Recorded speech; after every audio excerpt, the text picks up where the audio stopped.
Hello dear aspirants and welcome to today's class. Welcome to the official channel of 24/7 Northeast with me Shubham Sir, your English faculty on this platform. Let us get started with today's Learn Everything series class. Azir A class to আপোনালোকৰ লগত মই ইংৰাজীৰ আমাৰ যি এই প্ৰস্তুতি চলি আছে তাৰে অন্য কিছু questions, grammar, vocabulary, comprehension গোটেইখিনি cover হোৱাকৈ আপোনালোকৰ লগত ডিসকাস কৰিবলৈ গৈ আছো।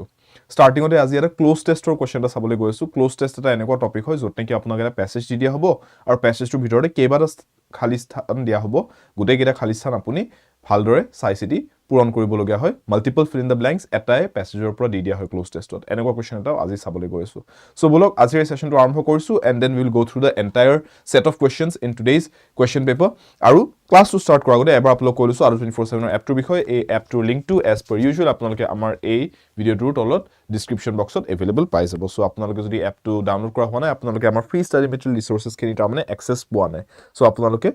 এপটো ডাউনলোড কৰি ললে গোটেইখিনি ফ্ৰী ষ্টাডি মেটেৰিয়েল ৰিসোৰ্সৰ সম্পূৰ্ণ এক্সেছ পাই যাব এই এপটোৰ জৰিয়তে যোনটো সম্পূৰ্ণ বিনামূলীয়া হয় লগতে আপোনালোকে আমাৰ কোৰ্সেছ মক টেষ্ট বুকছ এই গোটেইখিনি এই এপটোৰ জৰিয়তে জয়েন কৰিব পাৰে ল'ব পাৰে আসাম মহাপেকটোৰ বিষয়ে মই এবাৰ পুতুকে কৰিছো ষ্টুডেন্টস বৰ্তমান আপোনালোকৰ যিহেতুকে সন্মুখত কেইবাটাও এক্সামছ আছে মই জানো বহুত কেইজন ষ্টুডেন্ট এনেকুৱা আছে যোনে মাল্টিপল এক্সামছৰ কাৰণে প্ৰিপেয়াৰ কৰি আছে এটা এক্সাম বুলিয়ে নহয় সো আপোনালোকে বেলেগ বেলেগ এক্সামৰ কাৰণে বেলেগ বেলেগ কোৰ্স লৈ থকাটো মই ৰেকমেন্ড কৰাতকৈ বেছি ভাল এটো আপোনালোক সাজেশন দিম যে আপোনালোকে আমাৰ আসাম মহাপেক যোনটো আছে তাৰে বেনিফিট ল'ব পাৰে আসাম মহাপেকত আপোনালোকৰ বাবে যিমান কেইটা ষ্টেট লেভেল গভৰ্ণমেণ্ট এক্সামছ আছে গোটেইখিনিৰ কোৰ্সেছ এবাৰতে একেলগে পাই যায় এপিএসসিৰ বাহিৰে এপিএসসি ইউপিএসসিৰ বাহিৰে আপোনালোকে বাকি গোটেইখিনি ইয়াতে ষ্টেট লেভেল এক্সামছ লগতে বেংকিং এক্সামছ লগতে এসএসসি এক্সামছ ৰেলৱে এক্সামছ গোটেইখিনিৰ ক্লাसेस কোৰ্সেছ এটা সাবস্ক্ৰিপচনতে পাই যায় সো আপোনালোকৰ ওভাৰঅল বেনিফিটটো বহুত ইয়াতে কাৰণ আপোনালোকে মাল্টিপল কোৰ্সৰ কাৰণে বেলেগ বেলেগকৈ পে কৰি থাকিবলগীয়া নহয় আৰু আপোনালোকে এবাৰ সাবস্ক্ৰিপচনটো ললে মহাপেকৰ আপোনালোকে নেক্সট গোটেই পিৰিয়ডটোৰ কাৰণে ভ্যালিডিটি পিৰিয়ডটোৰ কাৰণে যিমান এক্সামছ আহি থাকিব যিমান আমাৰ কোৰ্সটো আহিব সেই গোটেইখিনি ফ্ৰী এক্সেছ তাতে পাই গৈ থাকিব অটোমেটিকলি আপোনাৰ তাত এড হৈ যাব কোৰ্সটো আপুনি বেলেগকৈ আৰু কোৰ্সটো কিনিবলগীয়া নহয় তাৰমানে so it's a very good option for all of you who are preparing for more than one exam at the same time বলক আজি প্ৰথম কোৱেশ্চন লৈকে আহিছো The Wangala Dash Festival for the Garo in Meghalaya, Assam and Nagaland. এনেকৈ start হৈছে সেন্টেন্সটো আপোনালোকে দেখিবলৈ পাৰিছে ইয়াতে যে ইয়াতে এটা নহয় তিনিটা fill in the blanks আছে These kind of questions are close test questions, okay? Close test questions are basically আপোনাক multiple fill in the blanks provide কৰি দিয়া হয় সো আপুনি বস্তুটো এনেকুৱা হৈ যায় ইয়াতে ডিফিকাল্টি লেভেলটো ইয়াতে এক ষ্টেপ বাঢ়ি যায় যে এতিয়া আপুনি অকল এটা সেন্টেন্সৰ বেসিছত আনসাৰটো দি দিলে নহয় গোটেই প্যাসেজটোত আপোনাৰ যোনটো আনসাৰ এটা সেন্টেন্সৰ কাৰণে লিখিছে গোটেই প্যাসেজটোত আপোনাৰ সেই আনসাৰটো ফিট হৈছে নে নাই মিলিবনে নাই প্ৰথম সেন্টেন্সত যোনটো আনসাৰ আপুনি লিখি দিলে হেতু গৈ পেলাই আকৌ পিছৰ সেন্টেন্সেস কেইটাত হেতু নিমিলা হৈ যাব নেকি পিছৰ সেন্টেন্স কেইটা আহিব লাগে সেই বস্তুখিনি চাবলগীয়া হয় সো ইটস ভেৰি ইম্পৰ্টেন্ট যে ক্লোজ টেষ্টত আপুনি অলপমান গোটেই প্যাসেজটোত কিহৰ বিষয়ে লিখিছে হেতু অলপ আবাখ এটা লৈ পেলাই আগবাঢ়ক ঠিক আছে নাও সি ইয়াতে যদি মই সেন্টেন্সটোৰ কথা চাও গ্ৰামাটিক্যালি চাব লাগিব regular fill in the blanks কেও ভাবি চাব লাগিব যে ইয়াতে আমাৰ সাবজেক্ট ভাৰ্ব এগ্ৰিমেন্ট টেন্সেস গোটেইখিনি কাৰেক্ট থাকিবনে নাই আমি দিয়া আনসাৰটো সো চাও প্ৰথম ব্ল্যাঙ্কটোৰ কাৰণে আমি চাই আছো এতিয়া ঠিক আছে এইকেইটা অপচনস দিয়া হৈছে তাৰমানে এই প্ৰথম ব্ল্যাঙ্কটোৰ কাৰণে এইকেইটালৈকে আহিম আকৌ নেক্সট আৰু 2 আৰু 3 কেইটাও চাম কিন্তু ফাৰ্স্ট ব্ল্যাঙ্কটোৰ কাৰণে চাই লও The Wangala Dash Festival for the Garo in Meghalaya কি লিখিছে The Wangala is important are an important was the important is an important চাওক The Wangala The বুলি কৈ পেলাই লিখিছে ফেষ্টিভেলটোৰ নাম এটা বিশেষ পাৰ্টিকুলাৰ ফেষ্টিভেলৰ নাম The Wangala it's a festival where drums are played ঠিক আছে so now আপুনি এটা বস্তু ভাবি চাওক The Wangala বুলি কৈছে পাৰ্টিকুলাৰ এটা সেলিব্ৰেচনৰ নাম কৈছে ন সো মই সিঙ্গুলাৰ বস্তুৰ কথা পাতি আছো সিঙ্গুলাৰ বস্তুৰ কথা যদি কৈছো তেনে হলে মই ইয়াতে The Wangala কৈ পেলাই is লিখিব লাগে I cannot write are লিখিব নোৱাৰি সো এটো অপচন তাতেই ভুল isৰ ক্ষেত্ৰটো এতিয়া is লিখিব পাৰি wasও লিখিব পাৰি যদি past tense কব খোজো past tenseও যদি কও was কথাটো হল এনেকুৱা যে Wangala ফেষ্টিভেলটো কি আগতেহে আছিল নেকি আজিকালি নাই নেকি তেনেকুৱাটো হোৱা নাই Wangala ফেষ্টিভেলটো এতিয়াও আছে ঠিক আছে এটো প্ৰত্যেক বছৰে হয় সো therefore was লিখিব প্ৰয়োজন নাই past tense লিখিব প্ৰয়োজন নাই প্ৰেজেন্টতেই কক আৰু প্ৰেজেন্টত লিখিবলৈ যাওতে is important বুলি কৈ থলে ভুল হয় The Wangala is an important festival কব লাগিব কিয় কাৰণ এটা important festival হয় it is a singular important festival এটা ফেষ্টিভেলৰ নাম ন so is an important festival ঠিক আছে clear submitting the project on time is important তেতিয়া মই অকল is important বুলি কলে হৈ যায় ঠিক আছে বাট যদি মই ফাৰ্দাৰ কিবা কব আছে যে submitting the assignment on time is an important aspect of the entire project. তেতিয়া মই is an important aspect বুলি ক'ব লাগিব যেনেকৈ ইয়াতে is an important festival কৈছো তাৰ মানে important কৈ পেলাই আপুনি যদি ফুল ষ্টপ দি দিয়া নাই important কৈ পেলাই আপুনি যদি important কিবা এটা ক'ব বিচাৰিছে important festival important aspect anything তেতিয়া is an important বুলি an বুলি লিখি ল'ব লাগিব ঠিক আছে অকল যদি কিবা এটা বস্তু important হয় বুলি ক'ব হৈছে তেতিয়া it is important বুলি কৈ থলে হ'ল তেতিয়া an নিলিখিলে হ'ব ক্লিয়াৰ But important কৈ পেলাই যেতিয়া noun এটা আছে তাৰ পিছত যেনেকৈ festival noun টো আছে ইয়াতে তেতিয়া is an important লিখিব লাগিব clear D is the correct answer next one first blank টো গম পালো the Wangala is an important festival ইয়াতে is an important লিখি ললো আমি ঠিক আছে এটো আমি বুজি পালো যে passage টো মানে এতিয়া এনেকৈ আগবাঢ়িছে the Wangala is an important festival for the Garo in Meghalaya Assam and Nagaland next line to sauk it is a post harvest festival dash the end of the agricultural year dash the end কি লিখিব পাৰো being celebrated for marking celebrated to mark celebrate to mark being celebrated for mark কি লিখো which one would be correct second blank to karne it is a post harvest festival dash the end of the agricultural year sauk eta enekwa eta festival juntu post harvest festival post harvest mane sauk harvest hoi goise harvest হৈ যোৱাৰ পিছত পাতিছে তাৰ মানে ঠিক আছে খেতি বাতি কৰিলে খেতি বাতি গুটে ধান পাতিখিনি আনি ভৰাই আজৰি হল এতিয়া কিবা এটা ফেষ্টিভেল পাতো আমি যে আমাৰ খেতি এবাৰ ভাল হৈছে ঠিক আছে সো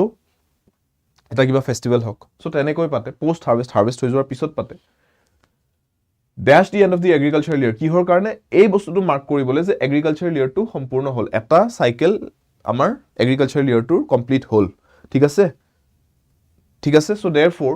লিখুতে কেনেকৈ লিখু এই দখৰ those of you going for B Roman Aminor Midlin Lucky Abhigya Ritu Mitali Smita Jazz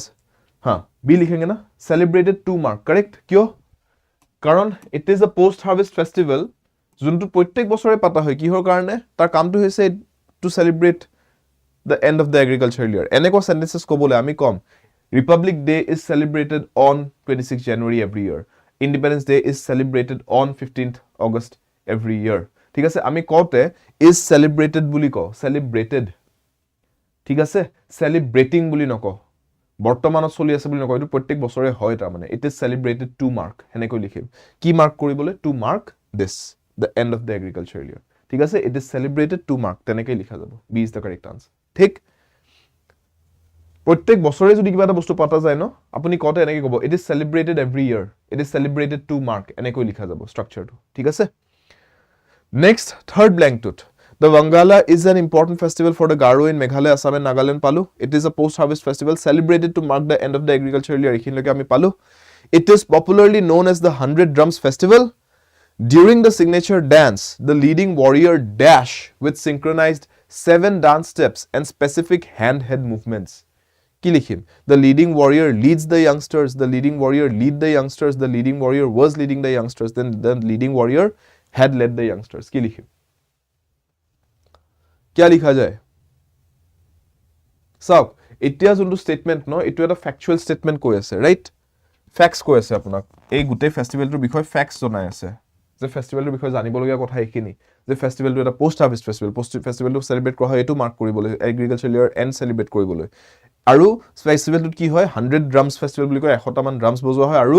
leading dancer এজন থাকে তেখেতে কি কৰে হে লিডিং ওয়াৰিয়ৰ জনে গুটে ইউথ খিনিক ইয়াংস্টাৰ্স খিনি জনে নাচিব আহিছে তেওঁলোকক লিড কৰে এটো এটা ফ্যাক্ট হয় আৰু যেতিয়া ফ্যাকচুয়াল স্টেটমেন্ট এটা ক আমি কোনটো টেন্স ইউজ কৰো we use the simple present tense আৰু সিম্পল প্ৰেজেন্ট টেন্স লিখিবলৈ কি লিখিম ইয়াৰ ভিতৰত কোনটো কাৰেক্ট হ'ব সিম্পল প্ৰেজেন্ট টেন্স লিখিবলৈ সিম্পল প্ৰেজেন্ট টেন্স লিখিবলৈ হলে আপুনি সাবজেক্ট টু লিখি উঠি যেনেকৈ এই লিডিং ওয়াৰিয়ৰছৰ কথা কৈছো দ্য লিডিং ওয়াৰিয়ৰ তাৰ পিছত ভাৰ্বটো ইয়াতে লিখিম ভাৰ্বটো লিখিব লাগিব ইন দ্য ৰেগুলাৰ ফৰ্ম আপুনি was leading কৈ পেলাই past tense past continuousত লিখিব প্ৰয়োজন নাই ভুল হ'ব আপুনি led the youngsters বুলি ক'লে এটো past tense হৈ যায় led the youngsters যে এটা টাইমত লিড কৰিছিল আজিকালি নকৰে হেনেকুৱা নহয় আৰু সাবজেক্ট ভাৰ্ব এগ্ৰিমেন্টটো নিমিলিব the leading warrior to third person singular হয় leader s form লিখিব লাগিব leads লিখিব লাগে had led লিখিলে past perfect tense হৈ যায় আমাক past perfect tense নালাগে আমাক লাগে simple present tense so answer to এটো হ'ব leads the youngsters a ঠিক আছে সাবজেক্ট ভার্ব এগ্ৰিমেন্টটো কাৰেক্ট হয় তেতিয়া টেন্সটো কাৰেক্ট হয় সিম্পল প্ৰেজেন্ট টেন্সও লিখা হ'ল আৰু লিড নহয় লিডস লিখিব লাগিব s টো লিখি পেলাই কিয় কাৰণ থাৰ্ড পাৰসন সিঙ্গুলাৰ সাবজেক্ট এটা আছে থাৰ্ড পাৰসন সিঙ্গুলাৰ থাকিলে s ফৰ্ম লিখে যেনেকৈ আপুনি চাব হি গো নিলিখো আমি he third person singular to he goes লিখো he goes to school right she sing beautifully বুলি নকও she sings beautifully বুলি কও s ফৰ্ম টো লিখো কিয় কাৰণ এটো থাৰ্ড পাৰসন সিঙ্গুলাৰ হৈ গল বুজি পালে ঠিক তেনেকৈ এটো third person singular s form of the verb লিখিম leads লিখিম clear leads the youngsters the leading warrior leads the youngsters with synchronized dance steps clear next question লগে আইছো এতিয়া এই প্যাসেজটো তাৰমানে এই সৰু প্যাসেজটো তিনটা ব্ল্যাঙ্ক দি আছিল সো আপোনাৰ এক্সামত আপুনি লিখিব তিনিটা বা পাঁচটা এনেকুৱা ব্ল্যাঙ্কস থাকিব পাৰে এটা প্যাসেজত হেতু কোৱা হয় ক্লোজ টেষ্টৰ কোৱেশ্চন সো আপুনি তেনেকুৱা লাইন বাই লাইন তো চাবয়ে আৰু অলপমান এটো মাইন্ডত ৰাখিব যে ওভাৰঅল গুটেই আপুনি যেটা আনসাৰস লে মিলি পেলাই গুটেই প্যাসেজটো এটা মিনিংফুল প্যাসেজ বনিছে নে নাই ভেৰিফাই কৰিবলৈ হেতু পঢ়ি চাব টাইম থাকিলে হাতত ঠিক আছে ক্লোজ টেষ্টত এই এপ্ৰোচটো ৰাখিব The institute imparts training in the French এনেকৈ দিছে এতিয়া আমাক কৈছে এৰৰ ডিটেক্ট কৰা The institute imparts training in the French এই কোৱেশ্চনটো প্ৰিভিয়াস আগৰ সিৰিজৰ ক্লাसेस কোনবা যদি মোৰ লগত কৰিছে this should be familiar to you ঠিক আছে আগৰ সিৰিজত যেতিয়া মই এই কোৱেশ্চনটো এবাৰ পঢ়াইছো তেতিয়া মই এটো ডেসক্ৰিপচনটো দিছো যে কিয় এটো ভুল হৈ আছে কোড কি ভুল আছে আৰু ইয়াতে নো এৰৰ টু আনসাৰ নহয় ইয়াতে ভুল আছে ঠিক আছে আৰিয়ান an institute হ'ব লাগে okay an institute imparts training in the French okay আৰু বেলেগ তাৰমানে আপোনাৰ মতে এৰৰটো অপচন A হ'ব বাকি Smita also going for A অভিজ্ঞা মিডলিন going for D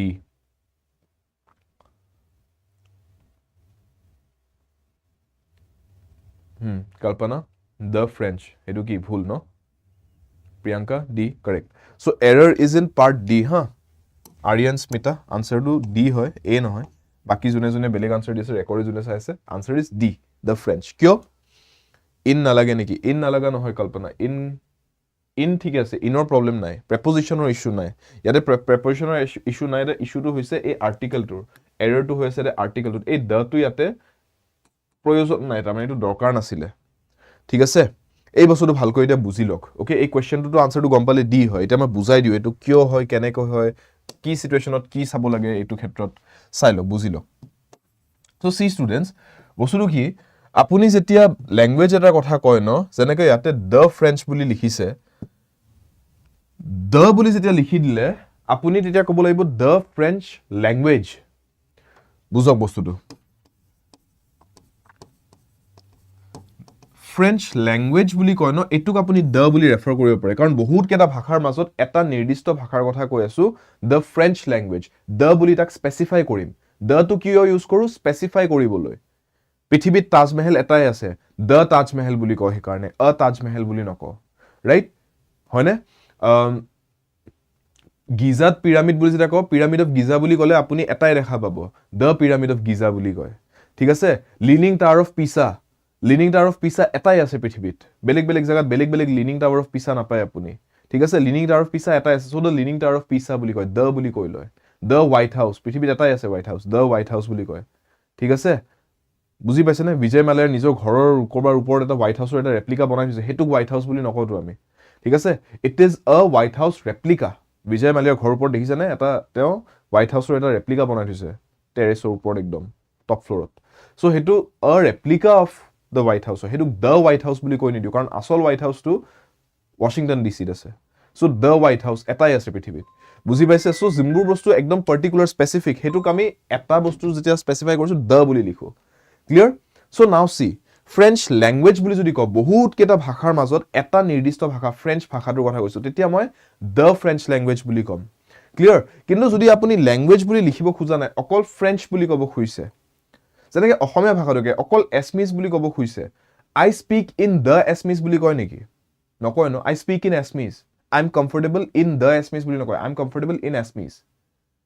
কিন্তু যদি আপুনি এছমিছ ল্যাঙ্গুৱেজ বুলি লিখিলে শব্দটো ল্যাঙ্গুৱেজ শব্দটো লিখে তেতিয়া আপুনি ক'ব পাৰে আই am comfortable in the Assamese language I speak in the Assamese language তেতিয়া আপুনি দ্য বুলি কৈ ল'ব যদি ল্যাঙ্গুৱেজ শব্দটো হেকত লিখিছে ভাষাটোৰ নামটো কৈ ল্যাঙ্গুৱেজ শব্দটো লাষ্টত লিখিছে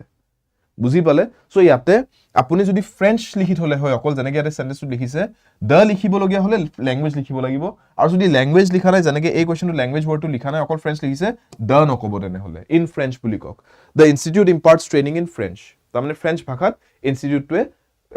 অনুশীলন প্ৰদান কৰে ট্ৰেইনিং প্ৰভাইড কৰে বুজি পালে ক্লিয়াৰ মনত থাকিব এইটো আগতে যাক পঢ়াইছিলো ৰিটু মনত আছে ন বাকি নতুন জুনে আজি শিকিছে এইটো মনত ৰাখিব পাহৰি নাযাব ক্লিয়াৰ ঠিক আছে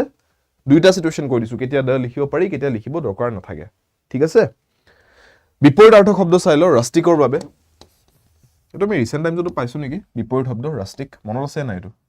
ৰাষ্টিক মানে কি আৰু বিপৰীত শব্দ কি হ'ব তাৰ মানে ৰাষ্টিক মানে এনেকুৱা এটা বস্তু ন ষ্টুডেন্টস যোনটো খুব আপুনি কো পাৰে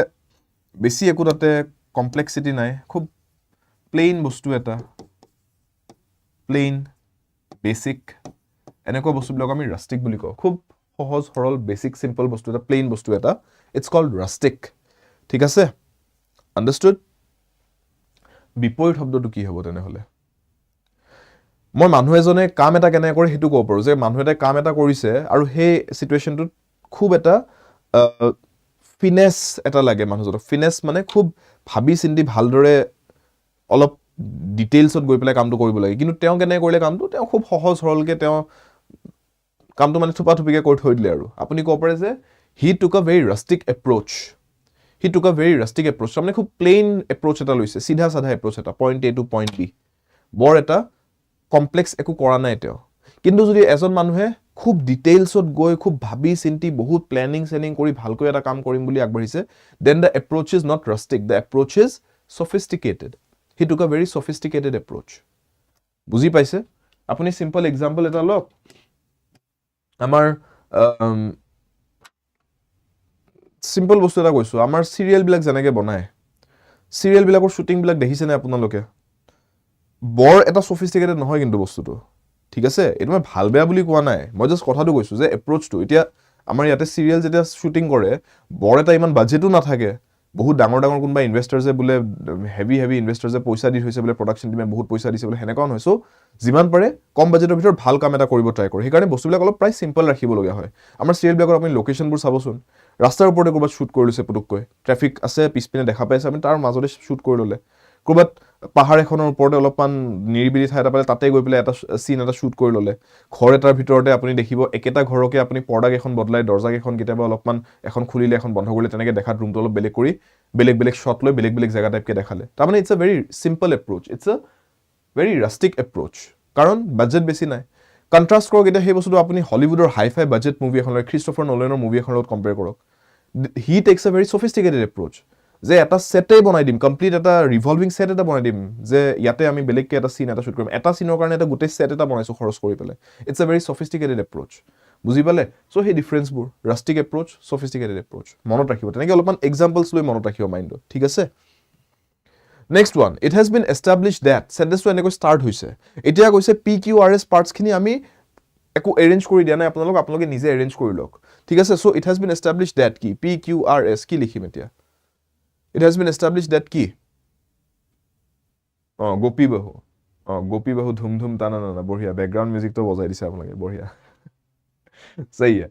তাৰে মন কৰিছে ন এটা এপিসোড আপুনি যোনটো আধা ঘণ্টাৰ এপিসোড চাব ন তাৰে 15 মিনিট আপোনাৰ স্লো মোশন আৰু এজন মানুহৰে মুখখন তিনিবাৰ এনেকে কি বুলি কৰতে যায় সো বেসিক্যালি মানে বহুত এটা sophisticated নহয় মানে বস্তুবোৰ আৰু হিহঁতৰ প্ৰবলেম বিলাকো বহুত অদ্ভুত প্ৰবলেম মানে ৰাইট যে কুকাৰত কোনে কি ঢালিলে মই নাথাকোতে কোনে কুকাৰটোত গৈ পেলাই কিবা বেলেগ বস্তু ঢালিলে মানে হেনেকা প্ৰবলেম ইমান ডাঙৰ কথা নহয় হেতু আৰু ঢালিলে আৰু খানা ভাল বনা নাই হ'ব দে আৰু এবাৰ বনাই ল নহলে বাহিৰৰ পৰা অৰ্ডাৰ দি দে ভাই হেতু লৈ পেলাই ইমান ঘৰত এটা ড্ৰামা এখন হ'ব নালাগে তো right so Hey, simple story, plain story. কিন্তু উপায় নাই বাজেট বেছি নাই হেখিনি ভিতৰতে কৰিব লাগিব সো ঠিক আছে ইতনে মে ইতনা ইচ মিলেগা হেনেকুৱা হৈছে আৰু it has been established that কি লিখো established that লিখি পেলাই it has been established that although লিখিব পাৰি নোৱাৰা নহয় it has been established that weak in arithmetic এটো কিন্তু লিখিব নোৱাৰো আমাৰ অপচনস কি আছে হেতু চাই লকচোন যে এটো লিখি উঠাৰ পিছত স্টাৰ্টিং কিহৰ পৰা কৰিবলৈ দিছে তাৰ মানে s লৈকে আহিব পাৰি as per this option R লৈকে যাব পাৰি as per this option আৰু নহলে কি Q লৈকে যাব পাৰি S লৈকে আহিব পৰা যায় নেকি it has been established that right from his school days পাৰি নোৱাৰা নহয় ঠিক আছে ওপেনিংত তাৰ মানে মাল্টিপল অপশনস আছে R লৈকে আহিব নোৱাৰি R লৈকে আহিব নোৱাৰি হা ইটো অপশন ভুল হ'ব ইটো এলিমিনেট কৰি দিব পাৰে it has been established that weak in arithmetic এনেকে একো সেন্স নবনে R টো ভাল নহব স্টাৰ্টিংতে লিখিবলৈ সো হেতু এলিমিনেট কৰক হয় S লৈকে আহিব পাৰি নহলে Q লৈকেও আহিব পাৰি হেখিনিতে মই এলিমিনেট কৰি নিদু হেকাৰণে এতিয়াতে কিন্তু মই ক্লোজিং স্টেটমেন্ট চাব পাৰো ক্লোজিংত কি কৈছে হয় Q ত এন্ড কৰক নহলে S ত এন্ড কৰি দিয়ক নহলে R স্টেটমেন্টত এন্ড কৰি দিয়ক Q ত এন্ড কৰিব পাৰে although a great scientist but what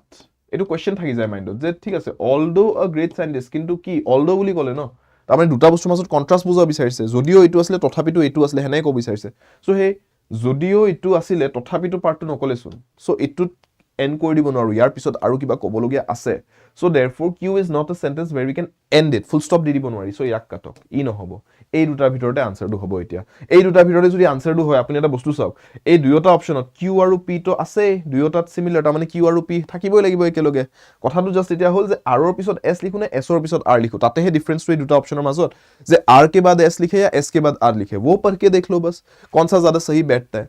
weak in arithmetic right from his school days কলে ভাল হ'ব নে right from his school days weak in arithmetic চাওক S ৰ পৰা R লৈকে গলে জাপ মাৰাৰ দৰে হয় sense নবনে right from his school days weak in arithmetic জাপ এটা মাৰি দিলো মাজত কিবা খালি থকা যেন হৈ গল সো তাতকে S ৰ পিছত R লিখাতকৈ আমি R ৰ পিছত S লিখো right he was weak in arithmetic right from his school days ঠিক আছে স্কুলিয়া দিনৰ পৰাই স্কুলিয়া কালৰ পৰাই তেওঁ arithmeticত mathsত কেঁচা আছিল সো তেতিয়া আমাৰ আনসাৰটো কাৰেক্ট হৈ যায় B so Q P R S so if I read the entire sentence it has been established that although a great scientist Einstein was weak in arithmetic right from his school days meaningful sentence এটা বনিছে so that is the correct answer যদি sentence টো পুৰা ধুনিয়াকে flow হৈছে তাৰ মানে আপুনি select কৰা আনসাৰটো correct এটো মতে পঢ়ি চাব এবাৰ চেক কৰিবলে ঠিক আছে again next question চাওক এটো অলপমান ট্ৰিকি হয় হা এটো চাব then তাৰ পিছত PQRS অকল এটা ওয়াৰ্ড দি থৈছে স্টাৰ্টিংত then বুলি এটা বাকিখিনি আপুনি নিজে এৰেঞ্জ কৰক এটো অলপমান ট্ৰিকি কোৱেশ্চন হয় চাই লব ভালকৈ কৈ লওক আপোনালোকৰ আনসাৰস কি অপশনস কেটা চাই লওক ভালদৰে এলিমিনেট কৰক অপশনসবোৰ কেনেকৈ এলিমিনেট কৰিব লাগে মই বুজাই দিছো ইমাননে দেখাই দি গৈছো আজিও দেখাই দিলো এটা কোৱেশ্চনত এটো চাওক yes নিপামনি মিডলিন প্ৰিয়াদৰ্শিনী কংকনা জেজ মনি yes আৰিয়ান ঋতু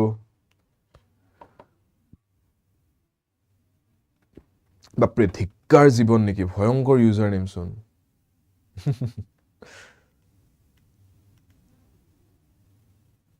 ৰঞ্জন আজি টাইম মিলিছে বহুত দিন পিছত কি খবৰ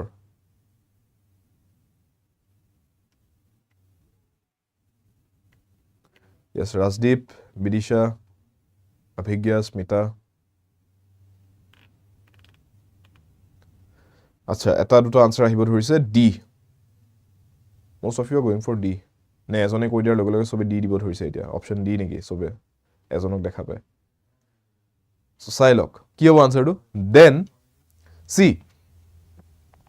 then how eminently এনেকে বলে সেন্স নবয় ন জাপমাৰ দৰে হয় সো এটো বৰ্ডা ঠিক নহব স্টাৰ্টিংত লিখিবলে S সেন্টেন্স টু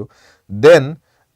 হয় of course কক দুটা অপশনে কৈছে Q লৈকে হওক নহলে then it struck me এটো কক so out of all the options এটো সবতকে বেয়া কাৰণ S লৈকে আহিলে জাপমাৰ নিচিনা হয় then how eminently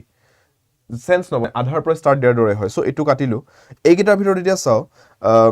Q টো লিখিব পাৰি স্টাৰ্টিংত P টো লিখিব পৰা যেন লাগি আছে at least অকল যদি মই ওপেনিং স্টেটমেন্টটো চাও সো এন্ডিং কেটা চাও ক্লোজিং কেটা চাও P Q R এইকেইটা অপশন আছে লাষ্টত it struck me বুলি কৈ ফুল ষ্টপ দি দিব পাৰি নে it struck me that কিবা এটা তো আহিব লাগে ন it struck me that it struck me how কিবা এটা তো লিখিব লাগিব ন কি struck হল আপোনাৰ it struck me মানে হঠাৎ মোৰ ব্ৰেইনত আহিলে হঠাৎ মোৰ মাইন্ডত ক্ৰিয়া কৰিলে ঠিক আছে কি struck কৰিলে মাইন্ডত কি স্ট্ৰাইক কৰিলে মাইন্ডত হেতু তো আনসাৰটো আহিব লাগিব ন সেন্টেন্সটো তাতে হে কৰিলে আধৰুৱা হৈ যাব সো এটো এটা বৰ এটা সুবিধাজনক স্টেটমেন্ট নহয় এন্ড কৰি দিবলৈ ঠিক আছে ইয়াতে এন্ড কৰাটো ঠিক নহব P is not a good ending point হে কাৰণে এটো অপশন এলিমিনেট কৰি আছো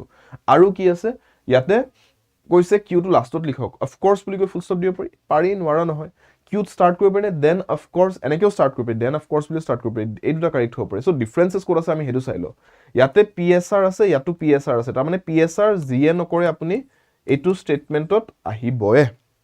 এইটো স্ট্ৰাকচাৰ আহিবয়ে সো পিএসআৰ স্ট্ৰাকচাৰটো আপোনাৰ যেহেতুকে আনসাৰ জিয়ে টিক নকৰক কিয় আহিবয়ে সো মই এবাৰ পঢ়িছা পিএসআৰ মানে কি বুলি আহিছে it struck me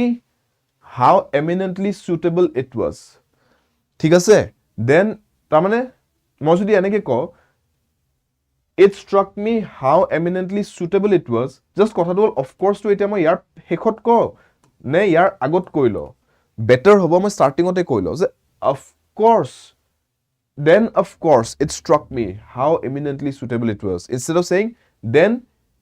then it struck me how eminently suitable it was of course to lastot কৈ দিয়া বস্তু নহয় আপুনি অকলহৰিয়াকে of course বুলি কলে কিবা এটা কথাত ঠিক আছে বা আপুনি সেন্টেন্সৰ স্টাৰ্টিংত of course what I meant to say was এনেকে আপুনি কন্টিনিউ কৰক তাৰপিছত সেন্টেন্সটো of course to স্টাৰ্টিংতে কৈ লওক কিন্তু গোটেই কথাটো কৈ উঠি শেষ কৰি লাষ্টত আপুনি of course বুলি কোৱাটো ইংলিশত স্ট্ৰাকচাৰালি বৰটা কাৰেক্ট নহয় এটো বস্তু মনত ৰাখিব আপুনি এনে বাই ইটসেলফ কিবা এটা কথাত মানুহ এজনে কিবা এটা কলে আপুনি অহাকালি আহিব ন আৰু তেতিয়া আপুনি কলে যে of course অকলে of course বুলি কয় তাৰ মানে definitely obviously আহিম ঠিক আছে হয় বাই ইটসেলফ ইউজ কৰক নতুবা আপুনি কিবা এটা স্টেটমেন্ট স্টাৰ্ট দিয়া আগতে কইলক of course I did not mean to be rude of course I did not mean to be rude যে definitely মই আপোনাক জানি বুজি বেয়া ব্যৱহাৰ কৰিব খোজা নাছিলো এনেকুৱা স্টেটমেন্ট কক I did not mean to be rude of course এনেকৈ নকয় of course I did not mean to be rude এনেকে of course to আগত কৈ লোৱাটো বেটাৰ বুজি পালে সো হেকাৰণে ইয়াতে আমি যেটা দেখিছো যে দুয়োটা অপচনতে পিএসআৰ আহিবয়ে আমি এইটো অপচন সিলেক্ট কৰিম যত of course to আগতে কৈ লব পাৰো and that would be option D not option C right so option D to মোৰ correct answer হ'ব then of course it struck me how suitable then of course it struck me how eminently suitable it was clear বুজি পালে next one to put one's hand to plow তাৰ মানে কি পুলাও নহয় দে plough বুলি কৈছে plough মানে খেতিত যে হাল বয় নাঙল লৈ হেতুক কয় ঠিক আছে প্লাও বুলি so to put one's hand to plow ভুক লাগি আছে যদি প্লাওটো পুলাও দেখা পাইছে যদি মই কাৰেক্ট কৰি দিছো ওকে yes ৰিতু মনত পৰিছে মনত আছে good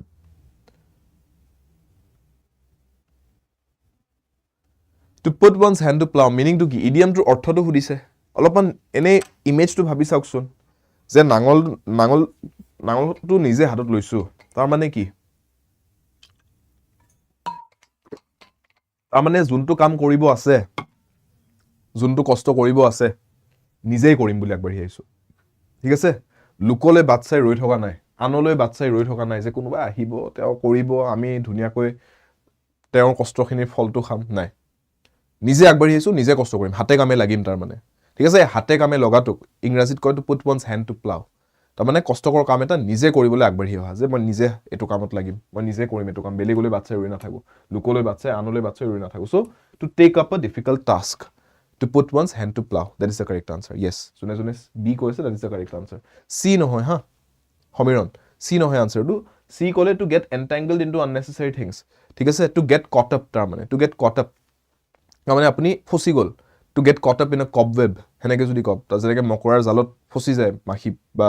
পোক পৰুৱা গৈ তেনেকে আপুনি কিবা এটা কামে কাজে বলে কিবা কিছুমান কামত entangled হৈ গল entangled হৈ যোৱা মানে ফসি যোৱা আপুনি ফসি গল বলে হেতু কোৱা হয় ঠিক আছে হেতু ইয়াতে এটো মিনিং নহয় ইয়াতে মিনিং হৈছে আপুনি নিজে নাঙল হাতত লৈছে তাৰ মানে কি তাৰ মানে কষ্টকৰ কাম এটা কৰিবলৈ নিজে জি জুগাৰ পাতি লাগে হাতত লৈ পেলাই আগবাঢ়ি গৈছে নিজে লাগিম কামত মানে ঠিক আছে হাতে কামে লাগিম হেতু বুজায় ঠিক আছে next one to have someone in the lurch to leave someone in the lurch to leave someone in the lurch LURCH lurch meaning to কি to leave someone in the lurch তাৰ মানে কি বুজাইছে options কেটা চাই লওক to come to compromise with someone constant source of annoyance to someone's annoyance মানে অসহ্য বা অশান্তি ঠিক আছে annoy কৰা annoyance কাৰবাক যদি আপুনি constant কিবা এটা বস্তু ধৰি লওক আপোনাক কনস্ট্যান্টলি অশান্তি দি আছে বুলি অসহ্য দি আছে হেনেকুৱা বস্তু এটা কথা কৈছো নেকি to leave someone in the lurch বুলি কয় নে কাৰবাৰ লগত আপুনি এটা বুজাবুজিত আহিছে যে আপোনাৰ কথাও কমপ্লিটলি নৰখে মোৰ কথাও কমপ্লিটলি নৰখে কৰবাত মিডল গ্ৰাউণ্ডত আহি আমি মিট কৰো নেগোশিয়েট কৰিছো কম্প্ৰমাইজ কৰি লৈছে হেতু বুজাইছে নে option C to put someone at ease কাৰবাৰ কিবা চিন্তা হৈছিল কিবা অশান্তি হৈছিল আপুনি গৈ পেলাই তেওঁক ভালদৰে বুজালে আৰু তেওঁৰ চিন্তা অতৰাই দিলে ঠিক আছে হেতু বুজাইছে নে option D to desert someone in his difficulty যে অসুবিধাৰ সময়ত এজন মানুহক আপুনি অকলহৰীয়া কৰি এৰি গুচি গল কোনটো বুজাইছে to leave someone in the lurch অলপমান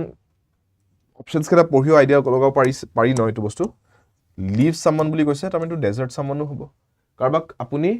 তাৰমানে তেওঁৰ অসুবিধাৰ সময়ত আপুনি তেওঁৰ যত সহায় কৰিব লাগিছিল আপুনি তেওঁক সহায় নকৰি আপুনি তেখেতক যেনেকে যি কৰ যত মৰমৰ মই নিজৰ সুবিধাটো চাই ওলাই গুচি আহিলো হেতু কয় to leave someone in the lurch ঠিক আছে to desert someone in his difficulties clear বুজি পাইছে আন্ডাৰস্টুড ডেজাৰ্টৰ স্পেলিংটো চাব হা ডেজাৰ্ট কাৰবাক ডেজাৰ্ট কৰা মানে কাৰবাক আপুনি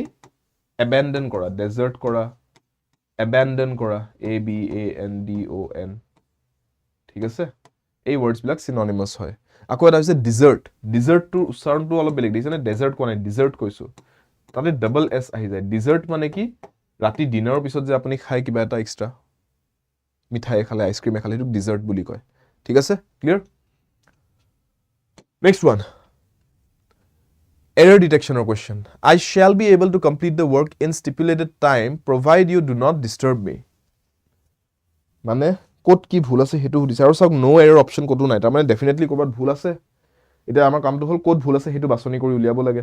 কোনটো বাক্যাংশত ভুল আছে ত্ৰুটি আছে এৰৰ আছে আৰু কথাটো হল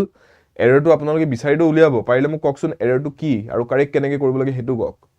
তেতিয়া মই গম পাম যে আপোনালোকৰ কনসেপ্ট পুৰা ফিনফিনিয়া হৈ আছে একদম clear হৈ আছে পুৰা I shall be able to complete the work in stipulated time provide you do not disturb me তাৰমানে কি কৈছে যদি আপুনি মোক ডিস্টাৰ্ব নকৰে যদি আপুনি মোক কোনো ধৰণৰ ডিস্টাৰবেন্স নিদিয়ে অসুবিধা নিদিয়ে মই যদি একদম একান্ত মনে শান্তিৰে কামখিনি কৰি থাকিবলৈ সুবিধাটো পাও আপোনাৰ পৰা তেনে হলে মই আপোনাক কামটো শেষ কৰি দিব পাৰিম কমপ্লিট কৰি দিব পাৰিম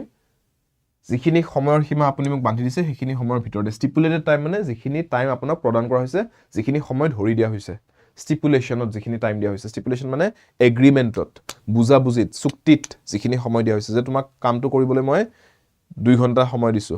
চুক্তিটো হল তুমি 2 ঘণ্টাত কৰি দিব লাগিব তেতিয়া তুমি কামখিনিৰ পেমেন্টটো পাবা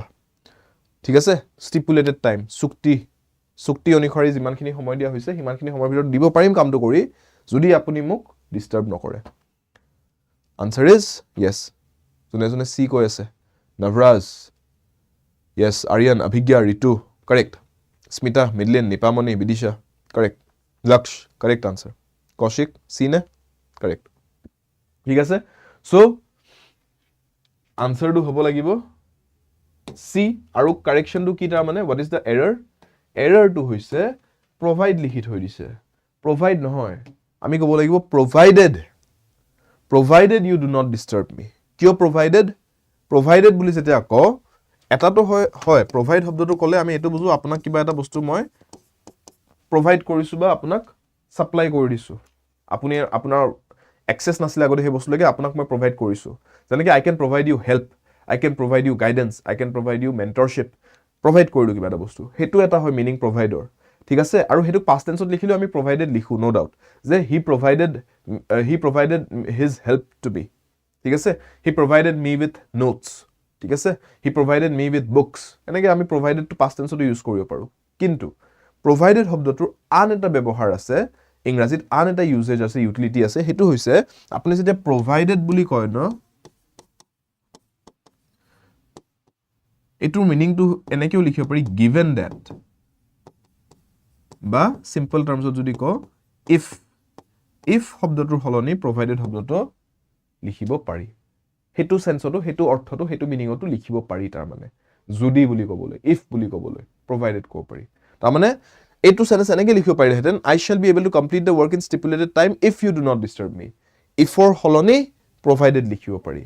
কিন্তু provided লিখিব লাগিব এই d টো মিস কৰি অকল provide লিখিতলে ভুল আৰু হেতুৱে এৰৰ ইয়াতে সোমাইছে এইকাৰণে c is the answer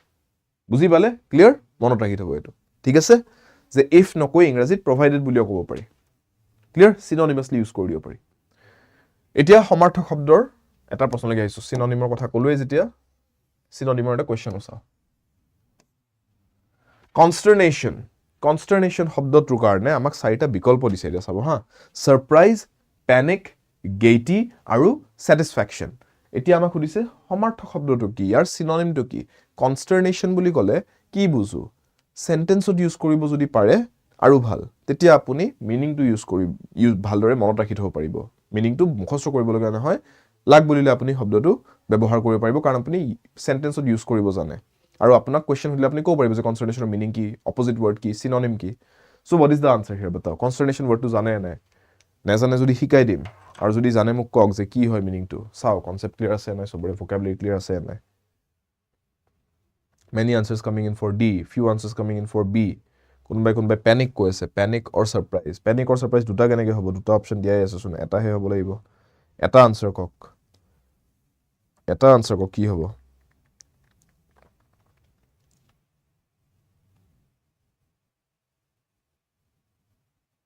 আপোনালোকে বিয়া চিয়া পাতিব গ'লে মানুহ মাৰি পেলাবচোন হে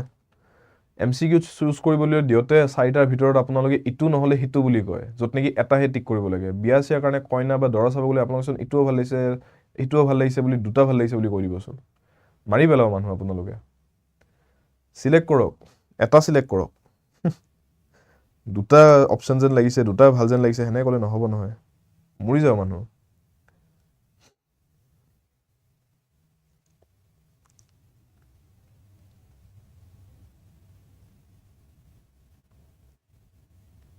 Yes, এটা আনসাৰ কি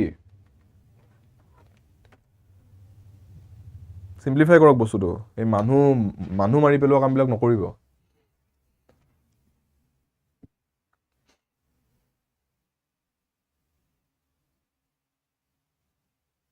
অপচন গৈ আছে সাৰপ্ৰাইজ নহলে পেনিক তাৰমানে কি দুটা টিক কৰি আহি যাব এক্সামত নে কি বিয়াৰ টাইমত বোলে কইনা চাব গৈছে দৰা চাব গৈছে বোলে ইয়াকো ভাল লাগিছে দুইটাকে বিয়া পাতিব নোৱাৰি নে তেনেকুৱা হ'বচোন কথাটো নহ'ব নহয় এতিয়া আপোনালোকৰ ঘৰ সেই দুজন মানুহৰ ঘৰ সবৰে হাৰ্ট এটেক আহি যাব মৰি যাব মানুহ সো এটা সিলেক্ট কৰক কনষ্টাৰ্নেশ্যন কি হয় কনষ্টাৰ্নেশ্যন মানে যেতিয়া আপোনাৰ কিবা এটা বস্তুক লৈ পেলাই আপুনি চিন্তিত হৈ থাকে কনষ্টাৰ্নেশ্যন ৱৰি তাৰ মানে ঠিক আছে সিম্পল ৱৰ্ডত ৱৰি শব্দটো মনত ৰাখক যেতিয়া আপোনাৰ চিন্তা হৈ থাকে আপোনাৰ যেতিয়া কিবা এটা কথাক লৈ এংজাইটি আহি থাকে ঠিক আছে ৱৰি এংজাইটি ঠিক আছে সো এই ৱৰ্ডছবিলাক ইউজ কৰোঁ সো ইয়াৰ লগত মিলা শব্দ এটা কি আছে এই বিকল্পকেইটাৰ ভিতৰত দ্য ৱৰ্ড ইজ সাৰপ্ৰাইজ হলে আপুনি সাৰপ্ৰাইজ হৈছে মানে কিবা এটা বস্তু আপুনি ভাল সেন্সতো সাৰপ্ৰাইজ হ'ব পাৰে আপোনাক কোনোবাই গিফ্ট দি দিলে বোলে বাৰ্থডে আহিলে বোলে আপুনি পাহৰিয়ে গৈছিলে আপোনাৰ বাৰ্থডে হয় তাৰপিছত আবেলি কামৰ পৰা আহি পাইছে বোলে সবে মিলি পেলাই হেপী বাৰ্থডে বুলি চিঞৰ মাৰি দিলে বোলে হয় আপোনাৰ হ'ব পাৰে চক খাই গ'ল বোলে আপুনি এক্সপেক্ট কৰা নাছিলে আপোনাৰ ঘৰত মানুহ সোমাই আছে বোলে আপুনি বোলে চক খাই পেলাই বস্তু দলিয়াই দিলে সিহঁতৰ মূৰে চুৰে সেইটোও হ'ব পাৰে নো ডাউট বাট 90% মানুহে সেইটো কাম নকৰি পেলাই তেওঁলোকে কি হ'ব সাৰপ্ৰাইজ ফিল কৰিব হ'ব পাৰে মই সেই 10%তে পৰো চাগে তেনেকৈ মোৰ ঘৰে চৰে মানুহ সোমাই থাকিলে আগতীয়াকৈ বোলে কোনোবা আহি পেলাই বোলে তাৰপিছত লাইটটো অন কৰাৰ লগে লগে চিঞৰ মাৰি দিছে বোলে মই প্ৰথম কি দলিয়াও সেইটো চাম মানে কোন আছে আগত একো নাচাম মানে চ' মই পেনিক কৰি দিম চাগে সেইটো situation but for most people that would be a surprise so' সাৰপ্ৰাইজটো ভাল বস্তু হয় ৰাইট বাট কনষ্টাৰ্নেশ্যনটো কিবা এটা চিন্তিত হৈ আছোঁ মই কিবা এটা কথাক লৈ মাইণ্ডত কিবা এটা চলি আছে চিন্তা কৰি আছোঁ এংজাইটিত ভুগি আছোঁ টেনশ্যন হৈ আছে এই টেনশ্যন ৱৰি এংজাইটি এই ৱৰ্ডছবিলাক ভাবিছোঁ কনষ্টাৰ্নেশ্যন বুলি ক'লে মনত ৰাখক ঠিক আছে চ' তেতিয়া আপুনি ক'ব পাৰে পেনিক শব্দটো বেছি ভালকৈ মিলে ইয়াৰ লগত কাৰণ পেনিকটো এটা নেগেটিভ ইম'শ্যন হয় পেনিক কৰিছোঁ মই চক খাইছোঁ আৰু তাৰপিছত এতিয়া মই কি কৰোঁ কি নকৰোঁ লাগিছে থটফট লাগিছে ঠিক আছে সেই বস্তুটোক পেনিক কৰাটোক আমি কনষ্টাৰ্নেশ্যনৰ লগত লিংক কৰিব পাৰোঁ কাৰণ কনষ্টাৰ্নেশ্যনটো এটা নেগেটিভ ইম'শ্যনে হয় ঠিক আছে চিন্তিত হৈ আছে মানুহ এজন কৰ্টিচল লেভেলছ বাঢ়িব বডিটোত ৰাইট ষ্ট্ৰেছ লেভেলছ বাঢ়িব ক্লিয়াৰ চ' এই শব্দটো চিম্পলকৈ মনত ৰাখক টেনশ্যন লোৱা ঠিক আছে তাৰমানে টেনশ্যন ল'ব নালাগে দিব লাগে বুলি কয় ন তাৰমানে আপুনি সেই বস্তুৰ লগতে মনত ৰাখক কনষ্টাৰ্নেশ্যন বস্তুটো লোৱা বস্তু নহয় এইটো দিয়া বস্তু হয়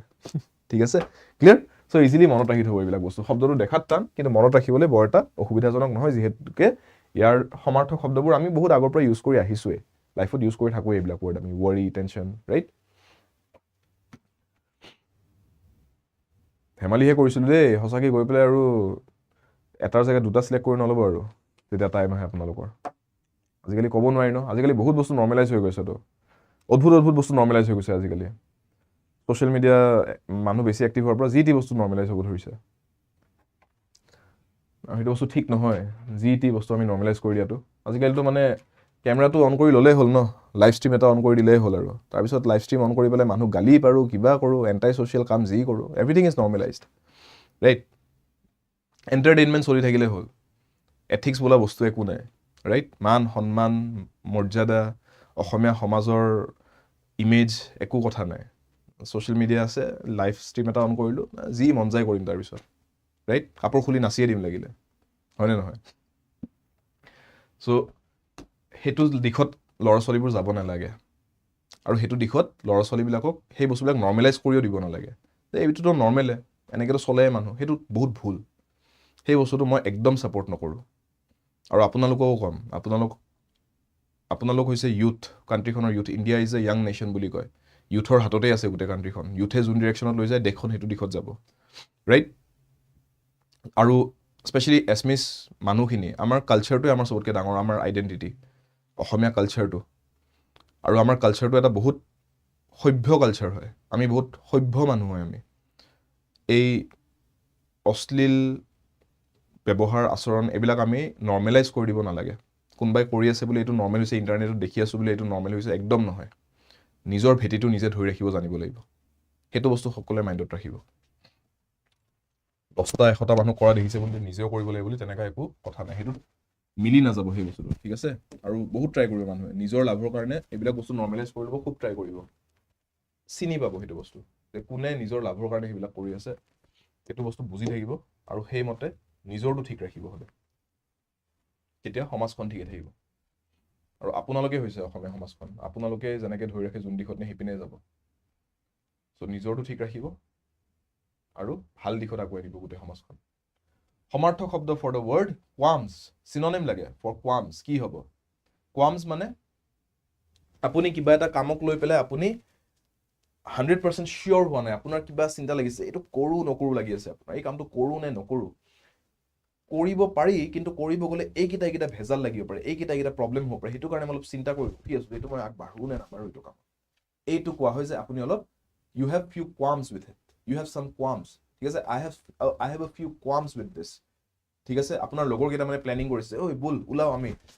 শ্বিলং ফুৰি আহিম ঠিক আছে বাইকত যাম গোটেইকেইটা তোৰতো বাইক নাই তোৰ স্কুটাৰখন আছে তোৰতো স্কুটাৰখনে ল'বি তোৰ লগতো এটা বহি ল'ব আমি এনেকৈ 6-8টা ল'ৰা যাম আপুনি তাতে দেখিছে এতিয়া শ্বিলঙলৈকে যাব 6-8টা ল'ৰা বাইকত যাম প্লেন কৰিছে তাৰ মাজত এটাই ভালকৈ বাইকখন চলাবও নাজানে এতিয়ালৈকে জাষ্ট শিকিছেহে নতুনকৈ এটাৰ স্কুটাৰখনৰ অৱস্থাই নাই আৰু স্কুটাৰ লৈ পেলাই শ্বিলঙলৈকে আপ ডাউন কৰাটো বৰ এটা ছেফ নহয় এটা জেগাত যদি অলপ ক'ৰবাত খুন্দা এটা লাগিব লাগে গাড়ী এখনৰ লগত চিটিকি যাব ক'ৰবাত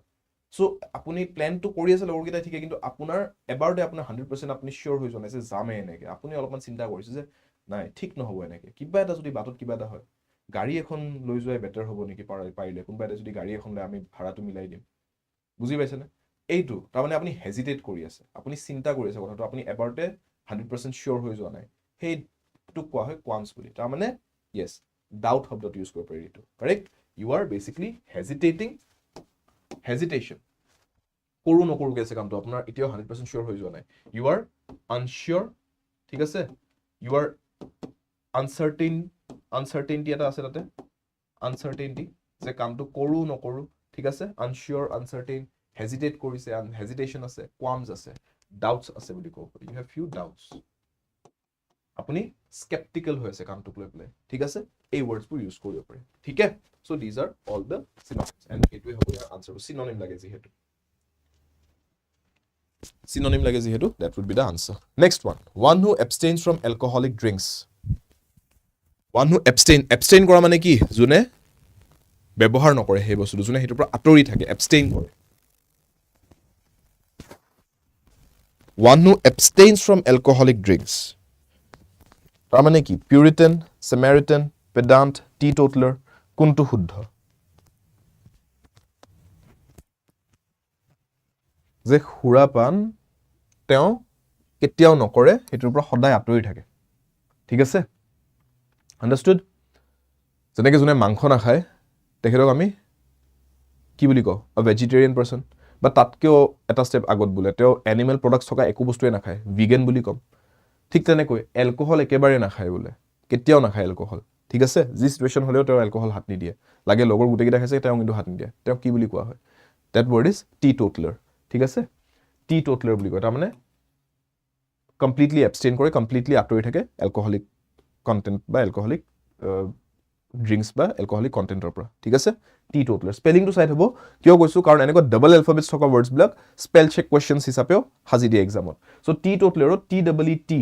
ঠিক আছে আৰু টোটেল শব্দত লিখি T O' T A L লিখি আৰু এটা এল লিখা হয় ডাবল এল হৈ যায় সেইকাৰণে টি টোটেলাৰ লাষ্টত এল ই আৰ আহিব টি ডাবল ই টোটেল ৱৰ্ডটো আহিব এল ই আৰ আহিব আকৌ এক্সট্ৰাকে সেনেকৈ মনত ৰাখিব পাৰে বা T double E T T O' to এনেকৈ মনত ৰাখিব পাৰে আৰু পিছত T A double L E R taller comparative degree of tall সেনেকৈ মনত ৰাখিব টি টু টলাৰ সেনেকৈ ৱৰ্ডছ কেইটা মনত ৰাখিব টি টোটলাৰ ঠিক আছে whichever is comfortable to you next number 14 A man who pays too much attention to his clothes and personal appearance এনেকুৱা এজন মানুহ যোনে নিজৰ সাজ পোছাক কাপোৰ বা তেওঁ দেখাত কেনেকুৱা দেখি আছে বৰ্তমান হেতুক লৈ পেলাই খুব বেছি চিন্তিত হৈ থাকে বা খুব গুৰুত্ব দি থাকে সেই বস্তুটো প্ৰয়োজনতকৈ অধিক গুৰুত্ব দিয়ে তেতিয়া কি কয় চাওক অলপমানটো গুৰুত্ব সবেই দিয়ে আপুনি ৰাস্তাত ওলাই যাওঁতে আপুনিতো আজি মই খালী গাই ওলাই যাম বোলে কথা নাই বতনাই বজাৰৰ মাজলৈকে সেনেকৈ গ'লে অলপমান ক'ৰবাত হয় ভদ্ৰতা কম হৈ আছে মানুহজনৰ নহ'লে অলপ মগজৰ গণ্ডগোল আছে দুটাৰ এটা ৰাইট চ' সেইটো এটা বস্তু আজি বোলে মই ষ্টুডেণ্টছক পঢ়াব আহিছোঁ বোলে মই বোলে চোলা তোলা নিপিন্ধাকৈ আহি বহি দিলোঁ বোলে অলপ মগজটো গণ্ডগোল থাকিব লাগিব আৰু নহ'লে ভদ্ৰতা কম থাকিব লাগিব দুটাৰ এটা যে জানি বুজি যদি সেইটো কাম কৰে চ' তেনে ক্ষেত্ৰত আপুনি ভাবি চাওক তাৰে বিপৰীতটো এতিয়া সিমানখিনিতো সভ্যতা চবকে থাকিবই লাগিব যে অলপমান ওলাই মেলি গৈছোঁ যদি কাপোৰখিনি ভালকৈ পিন্ধি যাওঁ কিন্তু এটা হৈছে তাতকৈও এক্সট্ৰিম যদি গুচি যায় যে এতিয়া ইমানেই বেছি কনচিয়াছ কাপোৰযোৰক লৈ পেলাই ইমানেই বেছি কনচিয়াছ নিজৰ কি পৰিধান কৰিছোঁ সেইটোক লৈ পেলাই যে কনষ্টেণ্টলি সেইটো মাইণ্ডত খেলি আছে মানে কনষ্টেণ্টলি সেইটো ভাবি আছোঁ যে ঠিকে দেখি আছেনে ৰুমালখন ঠিকে লৈছোঁ নে পকেটটোত ঘড়ীটো ঠিকে দেখি আছেনে এতিয়া ৰাইট চুলিকেইডাল ঠিকে আছেনে ৰাইট কিছুমান টিনেজত আপোনালোকে টিনেজাৰ্ছ কিছুমান দেখা পায় ন এনি টাইম চুলিকেইডাল মিলাই থাকিব